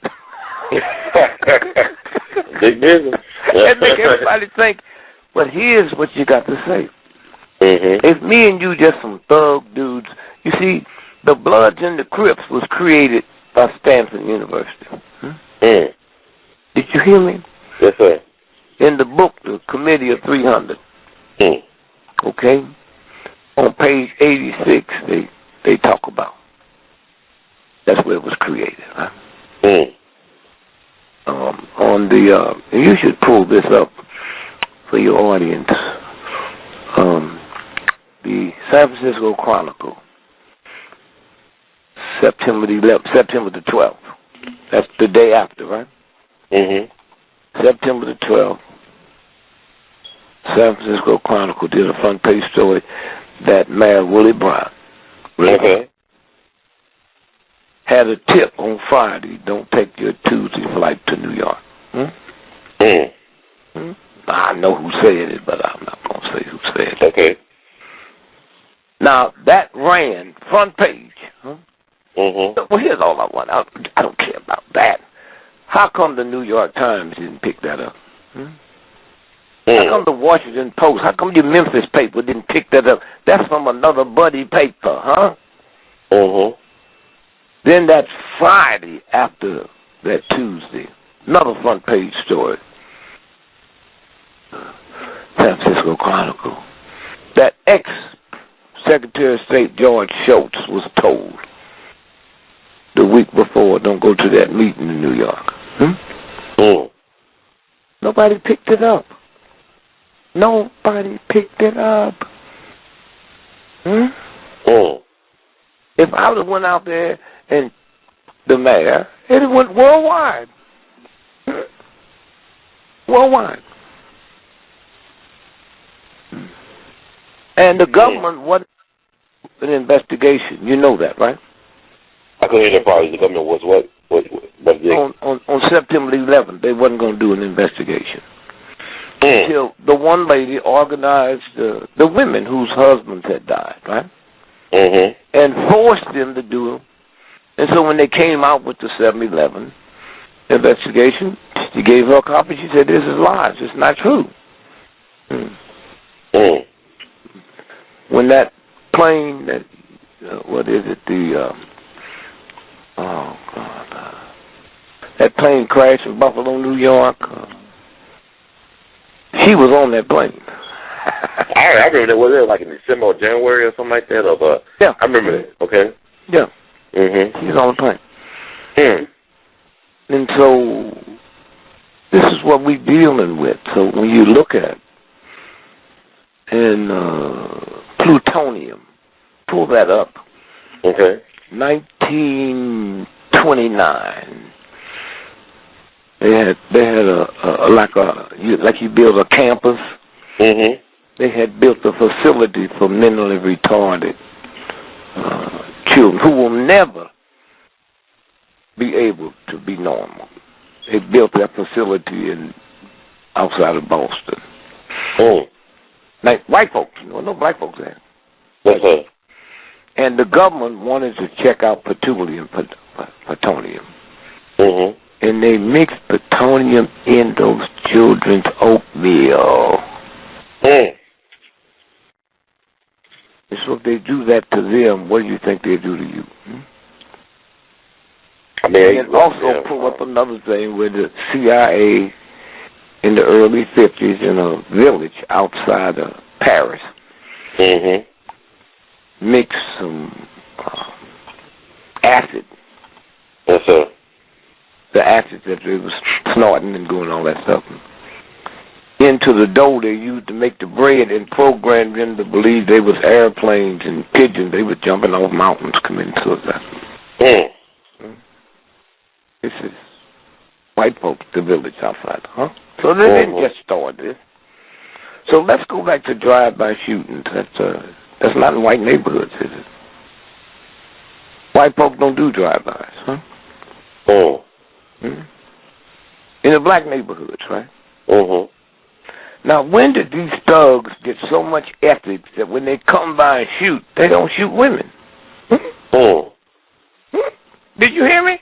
Yes, sir. 99.9% are men. So what is it in my body that the government needs? And most of those shots are headshots. Yes, sir. Do you know if you driving home today and you drink a Coke and you try to throw it out the window while you drive it, you can't do that? I'm not talking about drop it. I mean throw it out the window. So how in the hell you going to drive in the car and shoot me the way your hand is shaking and hit me in the head? See, the Chinese, when they executed you, they'd put a little target around your heart and they would shoot the target. Now, all executions is shot in the head and they harvest everything below your neck, them organs, they harvest. So when you look at a drive-by, if you see that don't need no education, no school, no job, no nothing, everything they harvest is worth $250,000 per. Oh, wow. Now, let's say I'm your son, you my father, right? If I'm walking down the street and get hit by a car, And they tell you can go to the morgue, you and mom, and identify me, right? Mm-hmm. If I'm a drive-by, you have no jurisdiction over that body. That becomes the property of the coroner. Mm-hmm. And not until they through with the investigation do they release it. And so nobody ever dawned on it. Did they take the organs out? Wow, did they? So you go to the funeral, and now they bury it, and if you thought about it and somebody came and told you, you can't exhume the body. You got to get a federal court order for that. But we buy this as black folks. We've been having babies long before any white folks was on this planet. And I don't realize that didn't come out of my belly. The shooter. All these shootings. And we call it black on black crime, and black folk go along with it. If we all went to China tonight, who you think killed the Chinese in China? Chinese. If we go to Italy, who you think killed the Italians in Italy? Italians. And if 98% of all white folks that was murdered last year was killed by white folks, how come they not talking about white on white crime, but we are? Mm-hmm. You kill where you live. And then once I can embarrass you, I remember when I was a little boy, we didn't have the type of news we have now, right? Well, that's right. They said, so-and-so walked into the so-and-so subway station and killed 12 people, and not hear black folks say, I hope it wasn't a Negro. Oh, Mama, you didn't say you hope it didn't happen. Mm-hmm. If you say you hope it wasn't a Negro, then who do you hope it was? A Jew, an Italian, an Irish Catholic? What is this craziness? That's what happens when you become ashamed that you let somebody reduce you below the dignity that God gave you. Then you start becoming ashamed for the whole group. Shame. For the whole group. But if my grandmother heard two drunken black men went into the First National Bank, and then on the way out, they stuck up this welfare mother that was going to get her check cash. Oh, black folks would be embarrassed. But if they said two well-dressed, hobbit-looking Negroes went into the First National Bank, killed 22 people, and pulled off the biggest bank robbery in the history of the planet. $4 billion. You know what I mean? Black folks be high-fiving. Yeah. In the universal eyes of God, how is there a good crime and a bad crime? And when they can reduce you down to that crime, it's good. That don't embarrass us. This one do. And so when you have this type of thing going on inside of you, and you not knowing it's there, Yes, sir. then it becomes difficult to deal with. And so what they did with these children, they took about 100 of them in college, but they were from the same income group, black, Hispanic, Asian, white folks, black folks, all of them A students. And they said, look, we got a problem with it. We got about $300,000 we overlooked. And we called in. And they said, no, you don't have to send it back. Just create some tests. And just as long as you use it. So they said, so here's what we did. We messed up. So we want y'all to take a test today. You ain't no hurry. It don't count for nothing. All of them made A's. Then they did the same test to another group, but the same income, same straight A's, and they said, oh, we really messed up. we need you all to take this test here because it got to be turned in 5 days, and it'll count. It'll be with you for the rest of your life. Huh? Same test, same type of people. All the black folks flunked it. Mm-hmm. Why? Because I've been told I got to be twice as smart as white folks. So you telling me I'm dumb?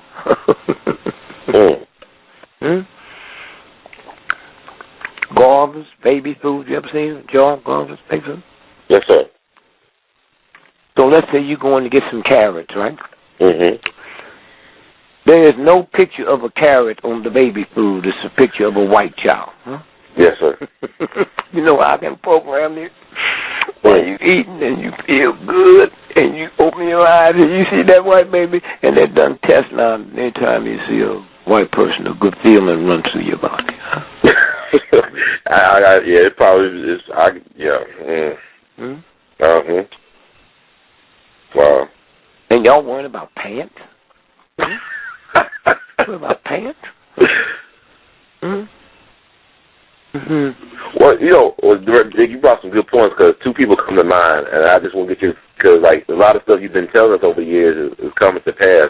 Like with Paula Deen, a lot of black folks love Paula Deen food. I mean, they supported her restaurants. She had a lot of black people working for her. But now all this other stuff come out about what she was doing in the dark, about how she really thought about darkies.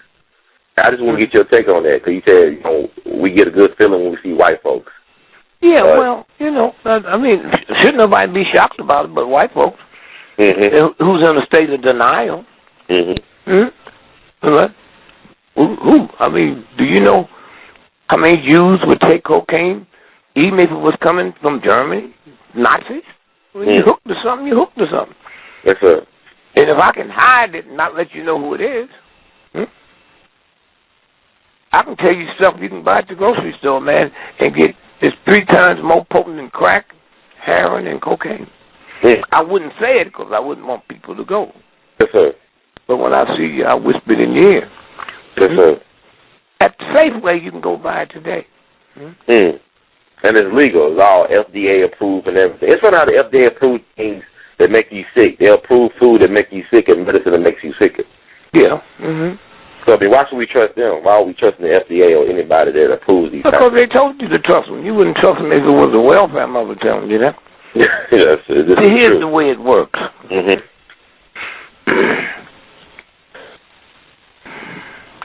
Works like this. The universal God have never made trash when it made you. Okay? When you impregnate a woman, that universal God, I'm not talking about the church, have gave you the right to create another God. Another God. And it didn't say what color are you, what sex are you, how much education did your mama and your grandma have, where do y'all live. It gave you that privilege to create life. And yet I have 10 children, and I never had an affair with my wife, man. To create God's new life. I was just ripping off the rip-off, man. Now, the problem is when I look in the mirror and realize I never bought a car. I didn't know the year, the make, the model, the down payment, the insurance, the monthly notes, and the trading value. So when old brother Dick got to look in the mirror and see me and realize I put more planning and owning a giant car than creating God's new life, I'm the problem.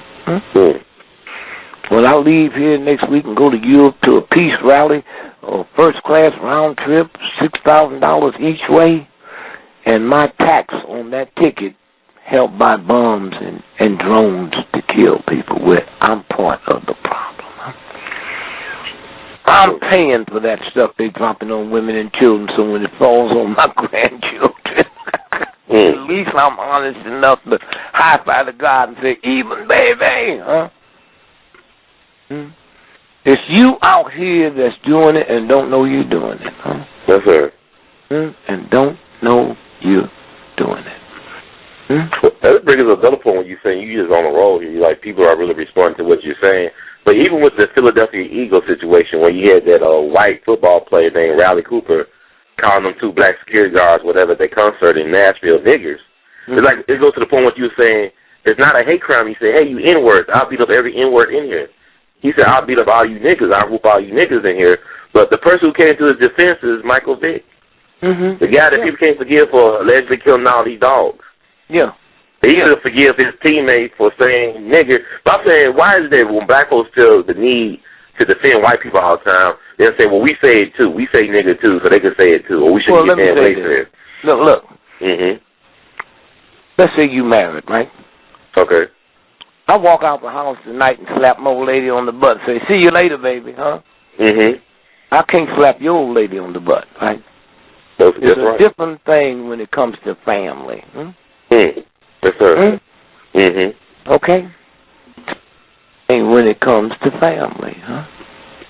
And so, you look where the guy just killed the wife and the daughter, the son, and they found him. Yeah, the Maggio guy that killed him, yeah. But wait a minute. If that would have been a black handyman that did that, man, we're all talking about it. It's always been. Huh? And so consequently, if Hitler, all the Germans Hitler killed, when Hitler said he wants to create a, super race? Sir. He wasn't talking about me. He's talking about them old misfit Germans. They're mentally retarded Germans. Exactly. And so, somewhere, when you stop and say, hold it, 1 minute, let me check this out and see where we are going, then the thing changes. But we don't. And so, when I eat their food and drink their whiskey and like what they like, and I become them. Why should that surprise us, Michael Vick, when we black folk created $3 trillion industry, It's trying to make our hair another way than what God made it. Wigs and all of that. But black women that wear that, they don't know that that's a sickness. How many white folk you see walking down the street with nappy wigs? Huh? Yes, sir. So we don't know that. PhD, by the old man, she fine. We the only man in the world that call our women strong. Man, you a strong sister. And they want to show me his beautiful automobile. No. Your sister's beautiful and your automobile is strong. Yes, sir. And they accept it. Yeah, man, don't see this woman I'm dating more strong, sister. Come on, brother. And then you sister let us say the problem in the black community, ain't no black man at home. We not home when we home. Hitler had a mother and father at home. Yes, sir. Prince Charles had a mother and father at home. Okay, and you can't produce no more ignorant, drug-addicted children than what the Queen produced. Even Jeffrey Dahmer had a mom and pop at home. Sure. And so it goes to, you feed me this long enough, I react to it. You know how many alcoholics can't be cured because they're in a state of denial? Do you know when you walked out your house this morning and when you walk back in tonight, everything you paid to get home, white folk could have stopped it. Ain't a black person in Memphis can decide that stop sign ain't going to be there. Ain't no black person going to decide that your home, you can't have it no more. White folk call it eminent domain. Huh? Yes, sir. Huh? They can change the airport and say, we're going to move the airport. You can't. Most of the stuff you got in the refrigerator, white folks put there. I'm not talking about these little ignorant ones. I'm talking about these ones who don't give a damn about you, huh? Yes, sir. And so that's why you got to look at a brother like Stevie Wonder and say, thank you, my brother. When you said you're not working Florida or no state that has stand your ground. Stevie Wonder makes so much money, this income tax on his gig is over $200,000.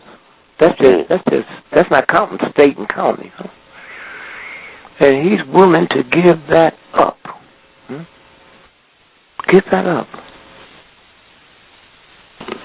And I don't hear people calling in and say, oh, God, well, how do you say thanks to Stevie? He's not asking you to say thanks. I'm buying a Stevie album every month. Say thank you, baby. Thank you. Well, Brother Gregory, what you say is a great point, because I believe Stevie's in the tradition of you and Brother Harry Belafonte, Josephine Baker, and Paul Robeson, so many of our brothers and sisters who have used their artistic abilities to provoke and invoke social justice and change.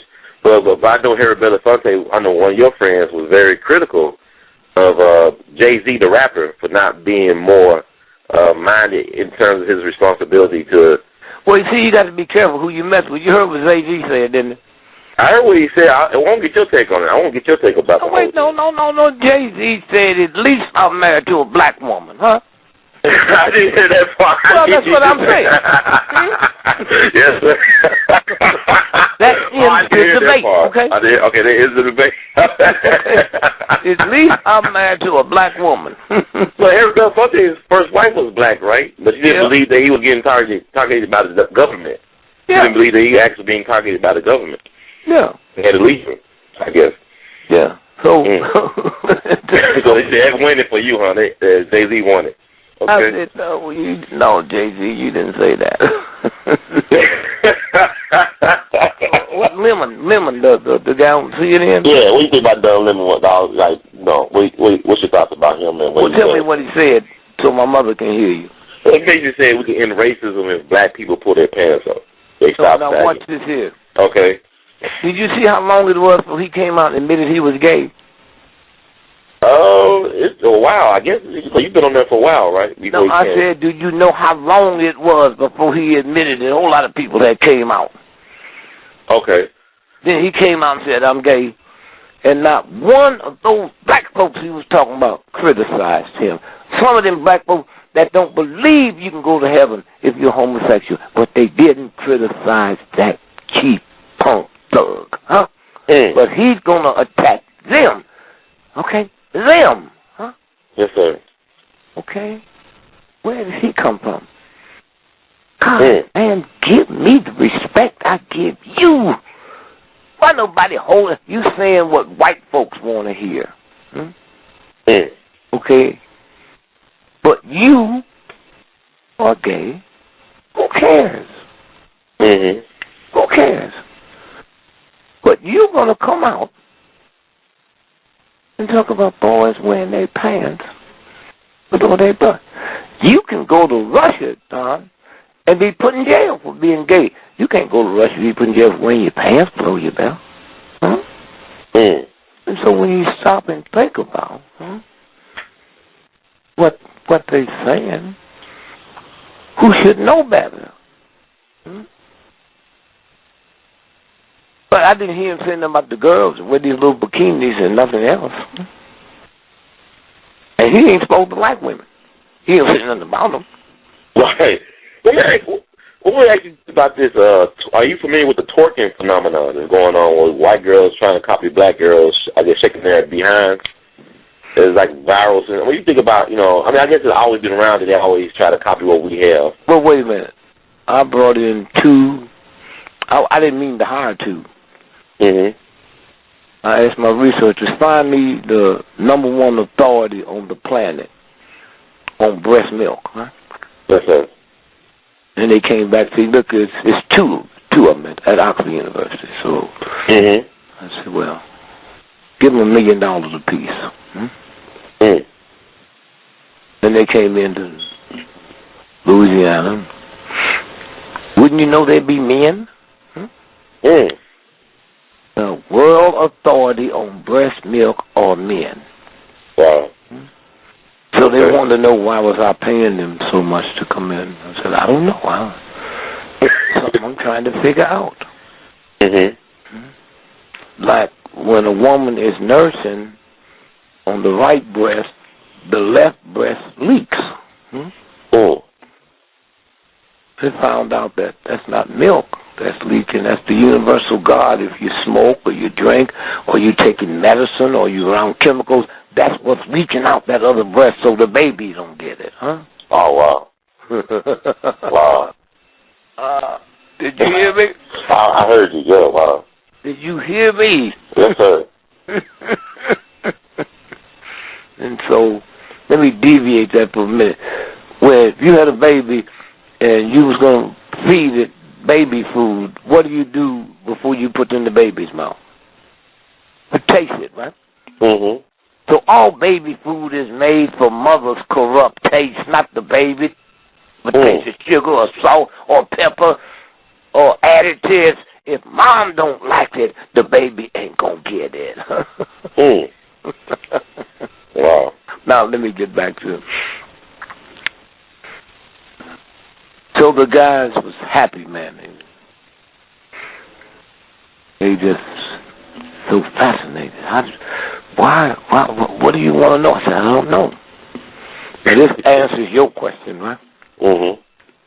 I said, I know one thing, that my mamas and her mama and her mama and her mama and her mama was the nanny for white folks' baby. I'm trying to find out how long can you take titty milk from my mama before you become a Negro. That's what I was trying to find out, okay? Wow. Okay? Mm-hmm. Then I got a call about 15 years ago, and they said, thanks for sharing that. You're right, it's happening now. They playing their music loud, huh? Yes, sir.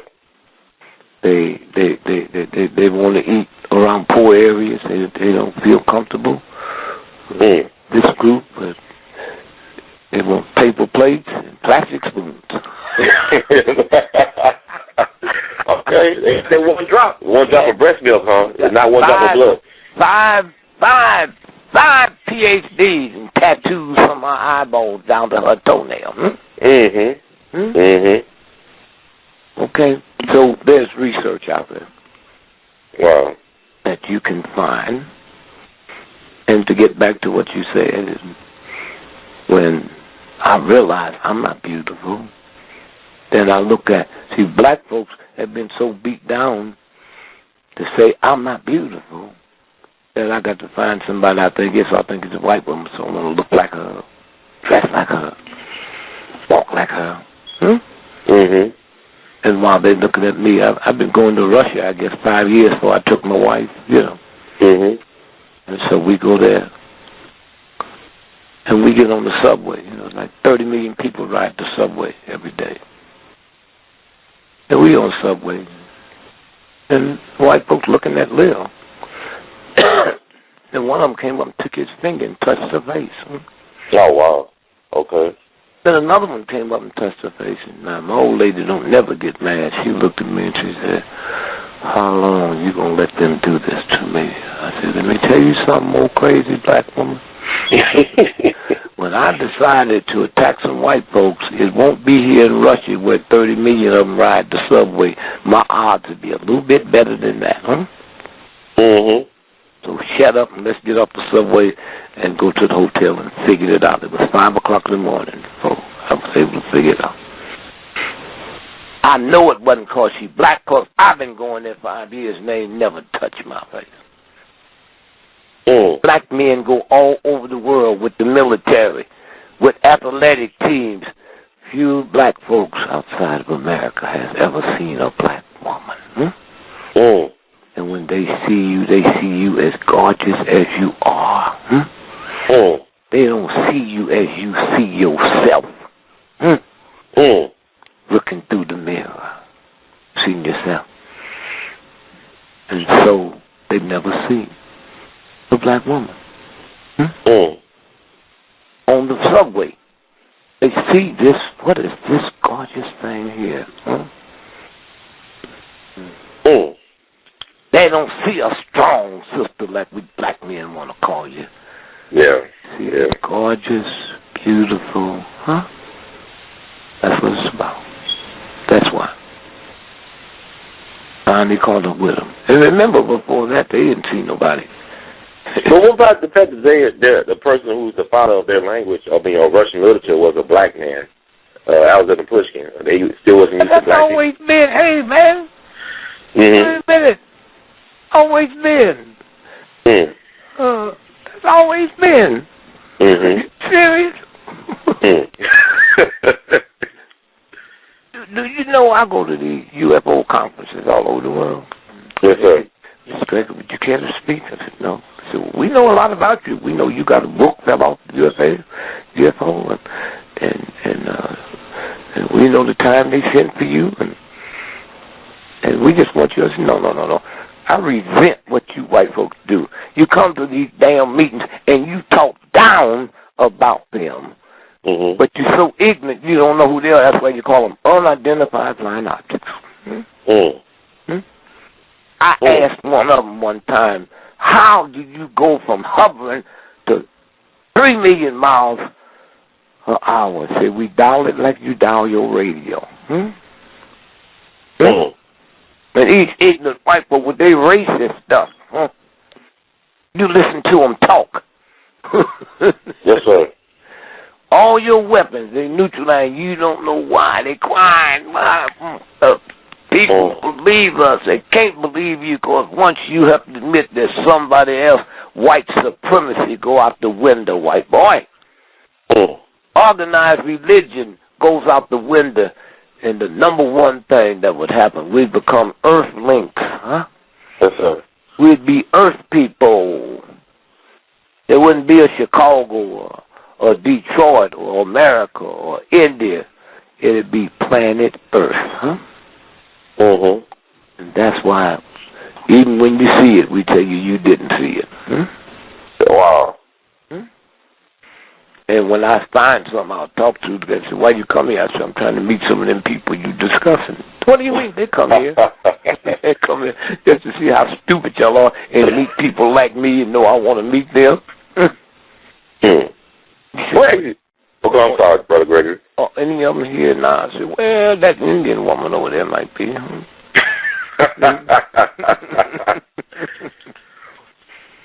I want to ask you, I don't mean to take my time. I'm very appreciative of your time and what you have done. People are really being motivated and inspired to do their research based on the stuff you just said today.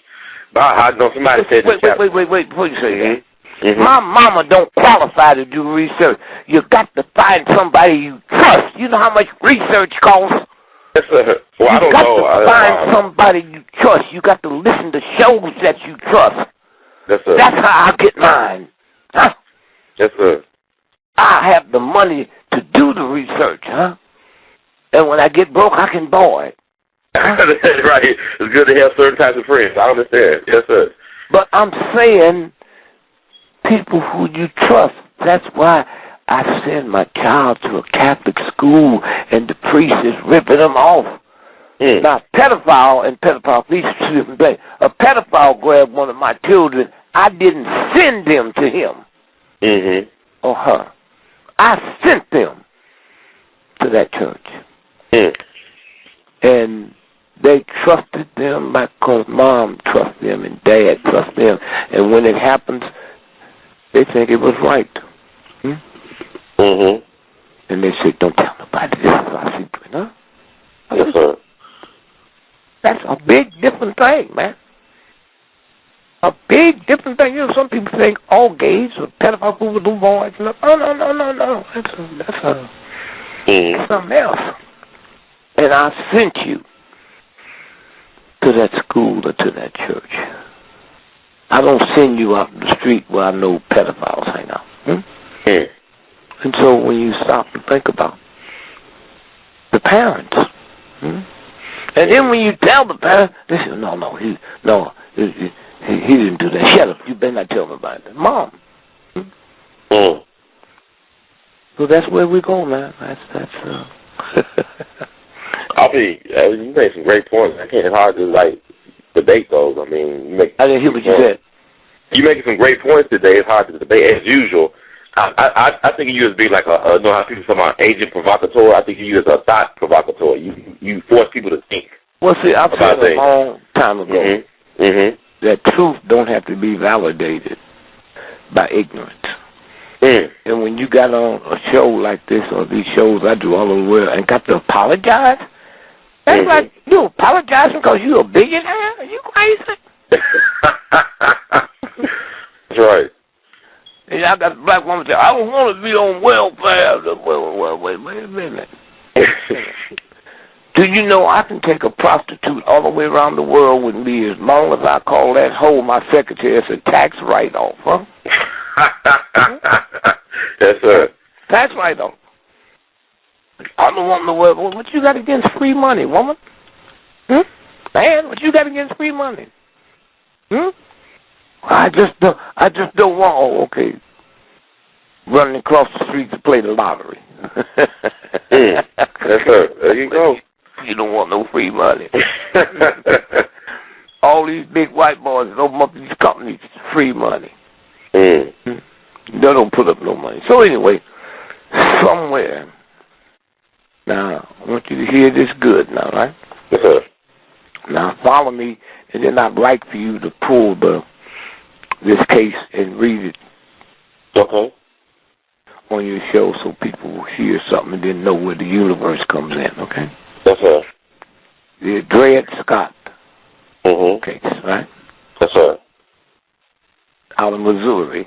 The case was, that the law is if you as a slave has ever been into a free state, then you're always free. Well, that's what happened. The Dred Scott case was a white military doctor that traveled, from one camp, and he had this slave with him. Slave got to Wisconsin, there wasn't no slavery, so that's what the case was about. Yes, sir. So now, Dred Scott, 156 years ago, huh? Dred. Now, right now, when you think of dreads, this has nothing to do with the case. You think of dreads, you think of hair, right? Yes. Black folks' hair, right? Yes, sir. Okay. Dred Scott. Now, if you suing me and I'm suing you, and your last name is Jones, the case would be Gregory versus Jones.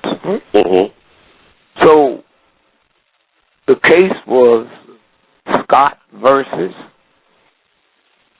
Sanford. You know that? Yes, I'm looking at it now. Yes, sir.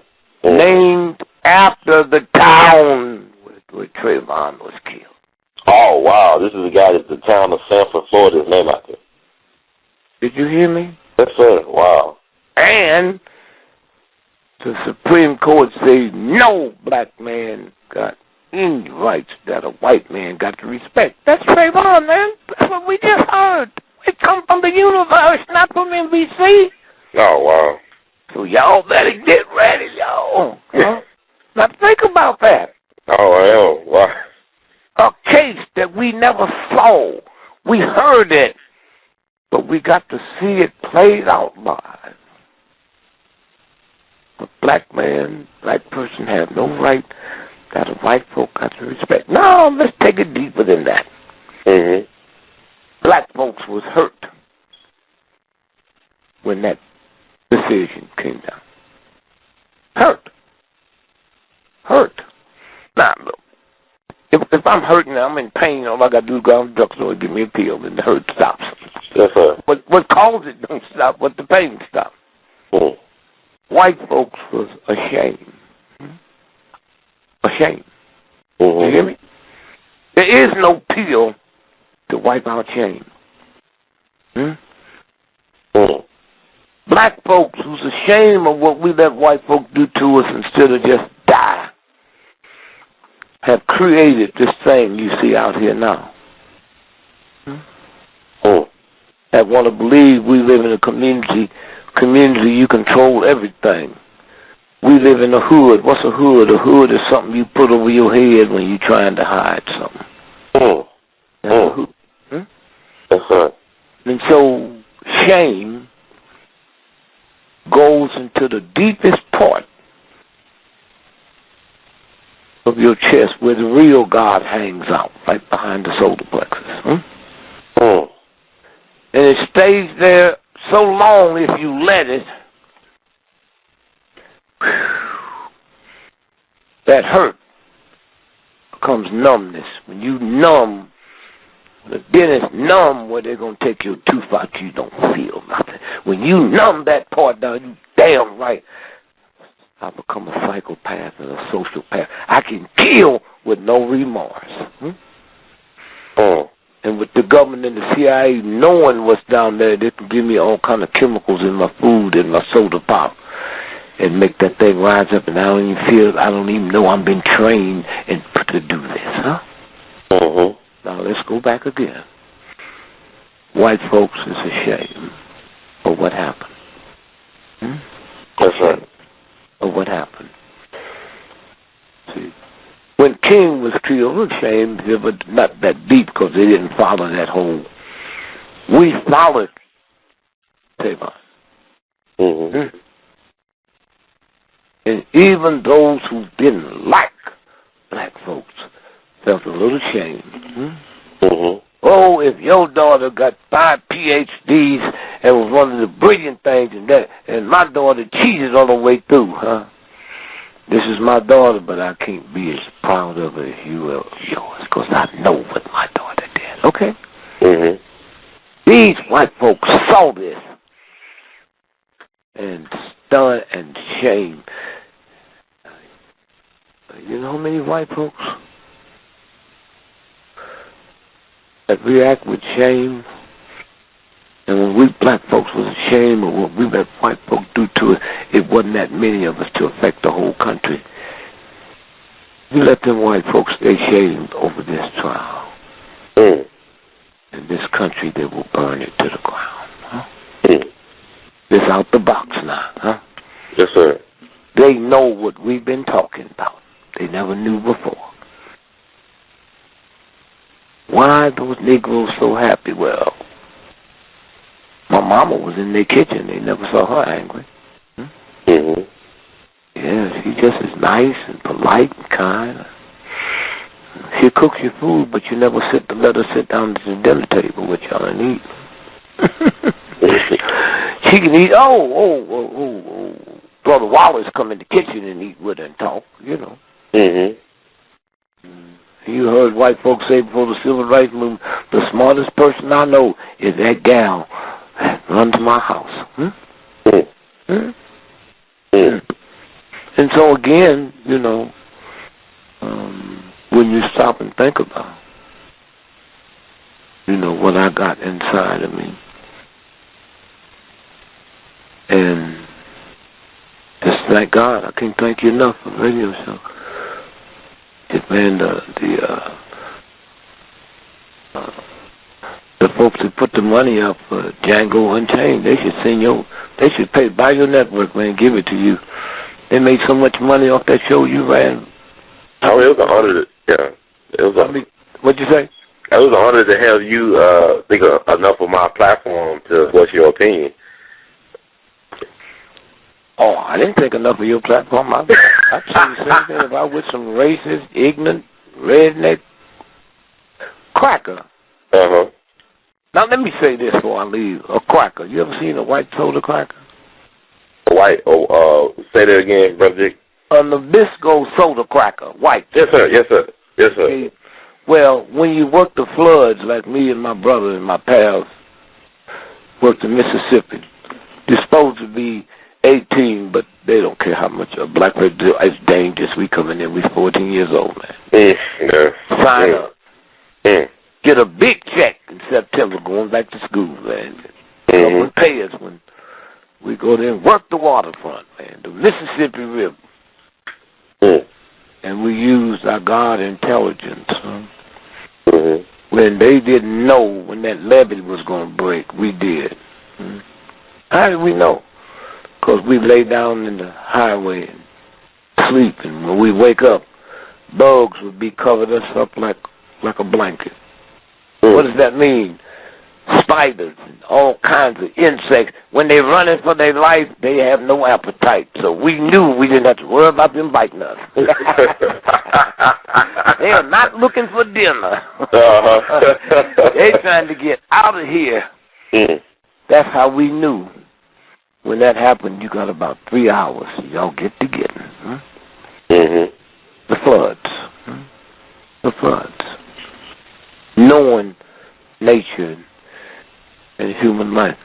You out there in the sun, get white folks working next to you, and we can nail when they was going to die from a sunstroke, because in the back of their neck, where all the nerves come together, it would dry up, and it would look like if you wet a soda cracker and let it dry. That's what. If the sun is on your neck, what color is it going to turn? Red. Don't they say red neck soda cracker? Red neck cracker? That's what that is about. That's a honky. See, prostitution was made for white men. Even the black pimps that catered to the white boy, black men could not come in them whole houses. The black women that ran them, that was for the benefit of white men. And so if you was 30 miles outside of Memphis, in prostitute houses, the white boys felt good, the mayor, the sheriff, and all of them bring their friends in from Europe, and company folks, and go there, because I don't care what you see in your neighborhood. You don't know none of my friends, right? And so they would pull up to the house, and either they or the chauffeur would honk the horn. And then the black pimp who owns the house, or his mother-in-law, he would come out and take you all inside. The chauffeur, you know, went where they had drinks and food, and the white dude went. But they never got out the car till they honked it, and the black came out to escort them. That's where the word honky comes from. That's right.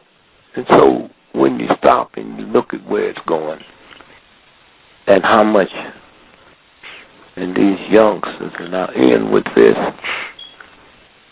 if you check and find out, you know the dinosaur? They've been gone 2 billion years. Some of them was bigger than mountains, man. The dinosaur. Extinct. Gone. White folk can't explain how they left because they didn't do it, so they blame it on the asteroid. See, when you're in charge, you can blame anything you want that you can't understand. But what they won't tell you is the butterfly and the turtle was here then too. 2 billion years have passed, and the turtle and the butterfly is still here. Then the butterfly can fly. What's our symbol? The bald eagle? Yes, sir. Do you know a butterfly can fly all the way across the Atlantic Ocean, fly all the way across the Pacific Ocean, but the bald eagle can't make that trip? Wow. Did you know that? Yes, sir. Is that incredible? There's a butterfly park. There's a book called Chaos. I think you should have one of your researchers get it. And just read the part of the show where the butterflies over in Peking and that butterfly park, they're flapping their wings right now to determine what the weather pattern is going to be like 9 months later in New York City. Oh, wow. Yeah. See, when you latch into the real universe,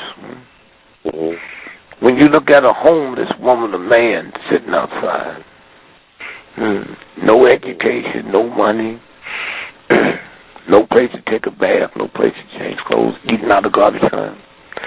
If that person prayed for your mother that was in an automobile accident and Queen Elizabeth, who makes $360 million every 24 hours, just interest on her money, if both of them said a prayer, both of them move to the God's ear at the same speed.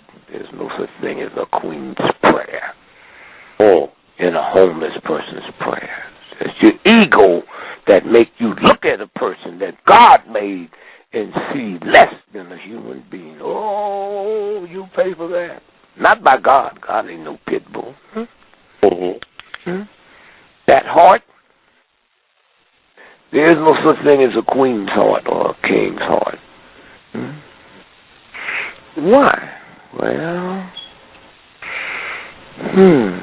queen's heart. See, the universal God made men and men made kings. The universal God made queens. And men made women and men made queens. The difference between a man and a king and a woman and a queen is the way you wrap the gift. I'm dating your sister, man. I want to prove to her I love her. So I stop by Target and get her like $50 worth of gifts, and I go by Saks Fifth Avenue and pay them to take them labels out, put Saks Fifth Avenue, and gift wrap it. I take, oh, he loves me. No, baby, that gift ain't what you think it is. And so when y'all walk down the street tomorrow, especially y'all with your children in college and in top jobs, and see a homeless person, when that universal God look at them, they both see the same. They don't see no educated or uneducated. They see two human beings that I created. They don't see a drunk or this or that. If you raided a homeless area today and took their organs, that's worth $250,000 per. You see a homeless person, they see organs. And so if you had $30 billion worth of diamonds and it fell into a pig doo-doo, the diamonds don't lose their value. All you got to do is clean up the pig doo-doo. When I'm out there homeless and can't read and can't write and have no money, the universal God don't see that. They see me just as you. All I got to do is clean this up. You buy a $10 million Rolls Royce, they all know $10 million. But if you bought it, it got a $30 spark plugs in there, and all I got to do is take one of them spark plugs out, and your whole Rolls Royce shuts down. Well, I want to ask you this, Kevin. What you saying? Like you reading my mind or something like that. Like, what is your take on Rachel Gentile then? Trayvon's friend. Rachel Gentile, I believe her name was, the witness. Like, you know, the lady? Yeah, that testified. Well, I never trusted her because I don't understand why she said he used racial terms. What's that about? You just volunteer that? What's that about? But now, just close your eyes and get a good look at her right now. Yeah? All y'all listen, let's close your eyes. See her? And so the other day when that $400 million lottery was won, had she run it, now keep your eyes closed and tell me what you see.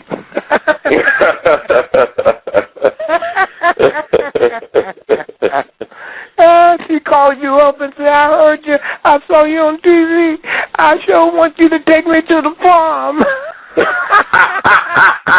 Oh, you wrong for that one, brother. Oh, my God. See what ego will do? Yeah. What created you is the same that created Queen Elizabeth. A penis went into a vagina, and out of that penis came 500 million sperms. And it run responsible for you and me and Queen Elizabeth.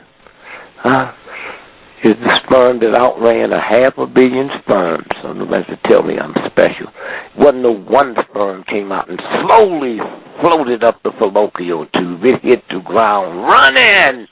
And if I came to Memphis and y'all had 500 million restaurants and you took me to the best one, I know I'm in for a good meal. Yes,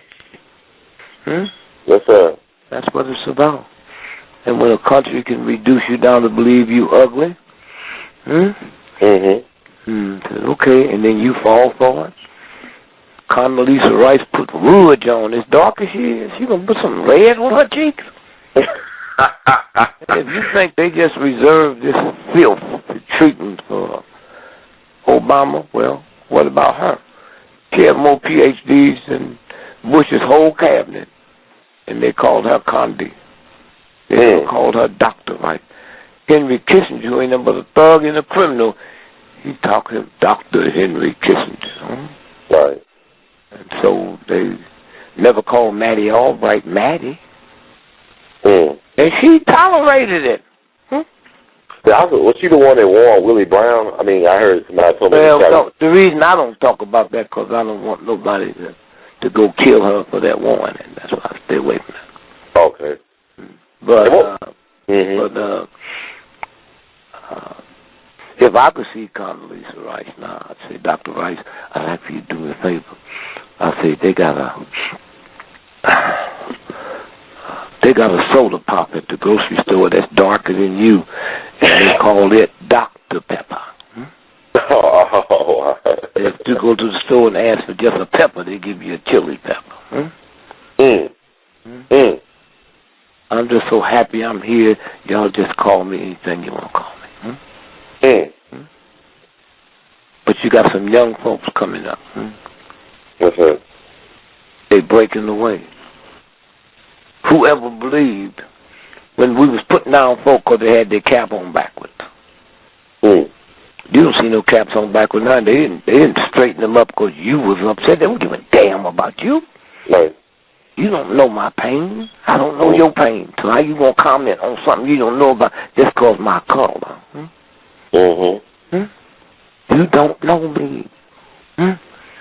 If a white woman with a PhD makes 78 cents on the dollar compared to a white dude, what do you think a black woman is making? And you worried about, you won't talk about that disparity. All you folks that call up talking about the brothers with their pants, I never heard you talking about the drug disparity. A black person could get life for some crack, and a white boy could have a ton of cocaine, and you get probation and go to a clinic and don't behave yourself for 6 months. It's expunged off your record, But y'all don't want to talk about that. And we don't want to talk about the fact that the Congressional Black Caucus voted for it. Right. Because they slipped it through Congress at 12 midnight. And I'm too embarrassed to say I didn't know. Nobody told me that they said we got to vote quick. So that's where we are. And everybody talking about what, Narod, that's his name? The New York Yankees? And somebody asked me last night at the seminar, how come the black athletes is not using them steroids? Well, they've been known for a long time that them type of steroids make you pee-wee shorter. Man, I'm not taking that. If I could hit 500 home runs a week, y'all keep it. The story behind that, that comes out of what's the big country over there in South America produce so many baseball players? South America or like Latin America or the Dominican Republic. Okay. It's legal over there. Did you know that? I didn't know that, but it makes sense. Legal. Okay. And they these big baseball owners here. They got these dogs over there, man. They spot a little dude 4 or 5 years old. They put him on steroids and then bring him over here. That's where they make the money, man. Bring them over here. That's what people want. You think the owners don't know they're taking that? Oh, I definitely agree. I remember when Mark McGuire, in the St. Louis Post-Dispatch back in '98, he admitted to using androstenedione, which was outlawed, I believe, in the NFL, but it was nothing on the books about it. Yeah, they punished him for doing it. I don't understand. They punish him, but they allow it to happen, like with Barry Bonds. I mean, this stuff, they probably taking stuff now they don't know about. Well, look. If you own the New York Yankees, right? Multi-billion-dollar. Right. Okay? So when you signed me, I was wearing size 7 cap. And now 5 years later, you re-signed me, I'm wearing size 24. That's right. Did you see my head get big? Right. Exactly. No, that's a game, man. And so somewhere, when we stop and think about, this 50th anniversary of the King speech, when King was assassinated, 50% of everybody living in America, they wasn't born then.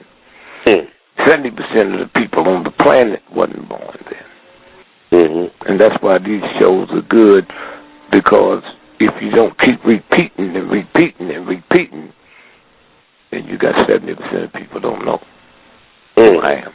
Okay. And so again, so we've been on 3 hours?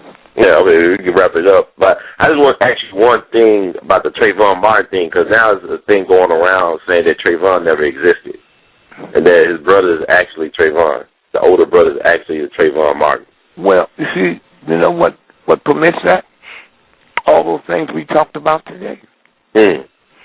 That leaves a way open for that to get through. Mm-hmm. Be it true or not. Yes, sir. You know, that's not people's fault. That's the authorities who leave. Why are 5 of the people that was there that night when they found them, why are they not with the police department no more? Mm. And are they still alive? I don't know why they still alive. It'd be interesting. They might not be, but listen. Mm-hmm. What's her name? The supposed to been one of the greatest psychics ever lived, Jean Dixon. Okay. You familiar with that name? I'm familiar with the name. He was, oh, man. Okay. There we come. And 18 months before Kennedy was shot, she said, I see dark clouds around Kennedy's head in Dallas. If I was him, I wouldn't go there. 18 months before. Then he gets shot, and then her column runs again. If my mama was alive, she'd think she sit at the right hand of God. No, then the truth comes out, and she's on Hoover's payroll. Hoover would give her heads up on his targets. Oh, wow. Okay. Oh, wow. That's another show altogether then. As you already know, you're very familiar with that guy. but yeah. Here's what I'm going to leave you with. Yes, sir. I didn't know that, you know, if I was coming by your house or you was coming by my house and I had dinner, you know, well, you special, man. So, you know, I tell the folks, I go to the butcher shop. Right. You know how crazy you got to be to buy meat at Safeway? I wouldn't buy no meat at no store that sell more bleach than they do chickens. Mm. You know, if I go to the butcher shop, that's how they living. They better not sell me something that mess me up. I'm not coming back. Mm. So the butcher shop, mm-hmm. my special friend, go to the butcher shop and get you these good cuts. Yes, sir. Good cuts. And then we're sitting, we're talking. It's fresh, right? Mm-hmm. You ever heard of ground beef? Yes, sir. That's when you make them grind it up in front of you. Mm. When McDonald's, who's selling billions of pounds of hamburger meat, you don't know what goes into that. If I'm going to make 500 pounds of ground beef, I can put anything in it, man. Shoes, paper, it swallows it up. Mm. Huh? You remember when you was a little boy, you eat candy, and sometimes the paper be stuck to the sucker, and you get it in, and you just eat it and then spit the paper out, right? Mm-hmm. Now, when I go to the butcher shop, I watch them. Mm-hmm. When I go to Russia, I take people who I'm with to the butcher shop, and when they stand in line and get their meat, they got a table that you put it on and open up your package so you can look at your meat and see if it was fresh. Mm. So now, fresh, that makes sense, don't it? Fresh steak, fresh ribs, fresh pork chops. Well, when they're dealing with organs, you know, you got to wait in line till they get to your number. No. The older the organ is, the less life it have in it. Mm-hmm. So if you get a fresh organ, yes, sir, you live 20 years longer than one of them stale ones. Mm. So when Cheney got his new heart, I said to my wife, you know, while Trayvon was just killed the other day, I wonder what heart is that he got. Oh, my God. Wow. And in order to take your heart, when I put my hand in blood, is that a blood sacrifice? Yeah, it was a blood sacrifice. Yes, sir. So I'm gonna see if I see Cheney on the basketball court, then I know that's his heart. So everything you have. Mm-hmm. Now the difference between me and you, there's certain things I will discuss with you off the air. I won't discuss on there because it's too easy for the government to wipe you out. Yes, sir.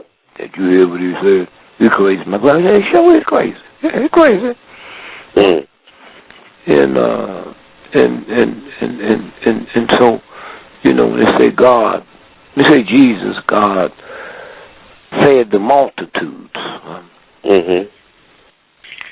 Jesus took 5 fish, 2 fish and 5 loaves of bread, man. Yes, sir. Oh, come on.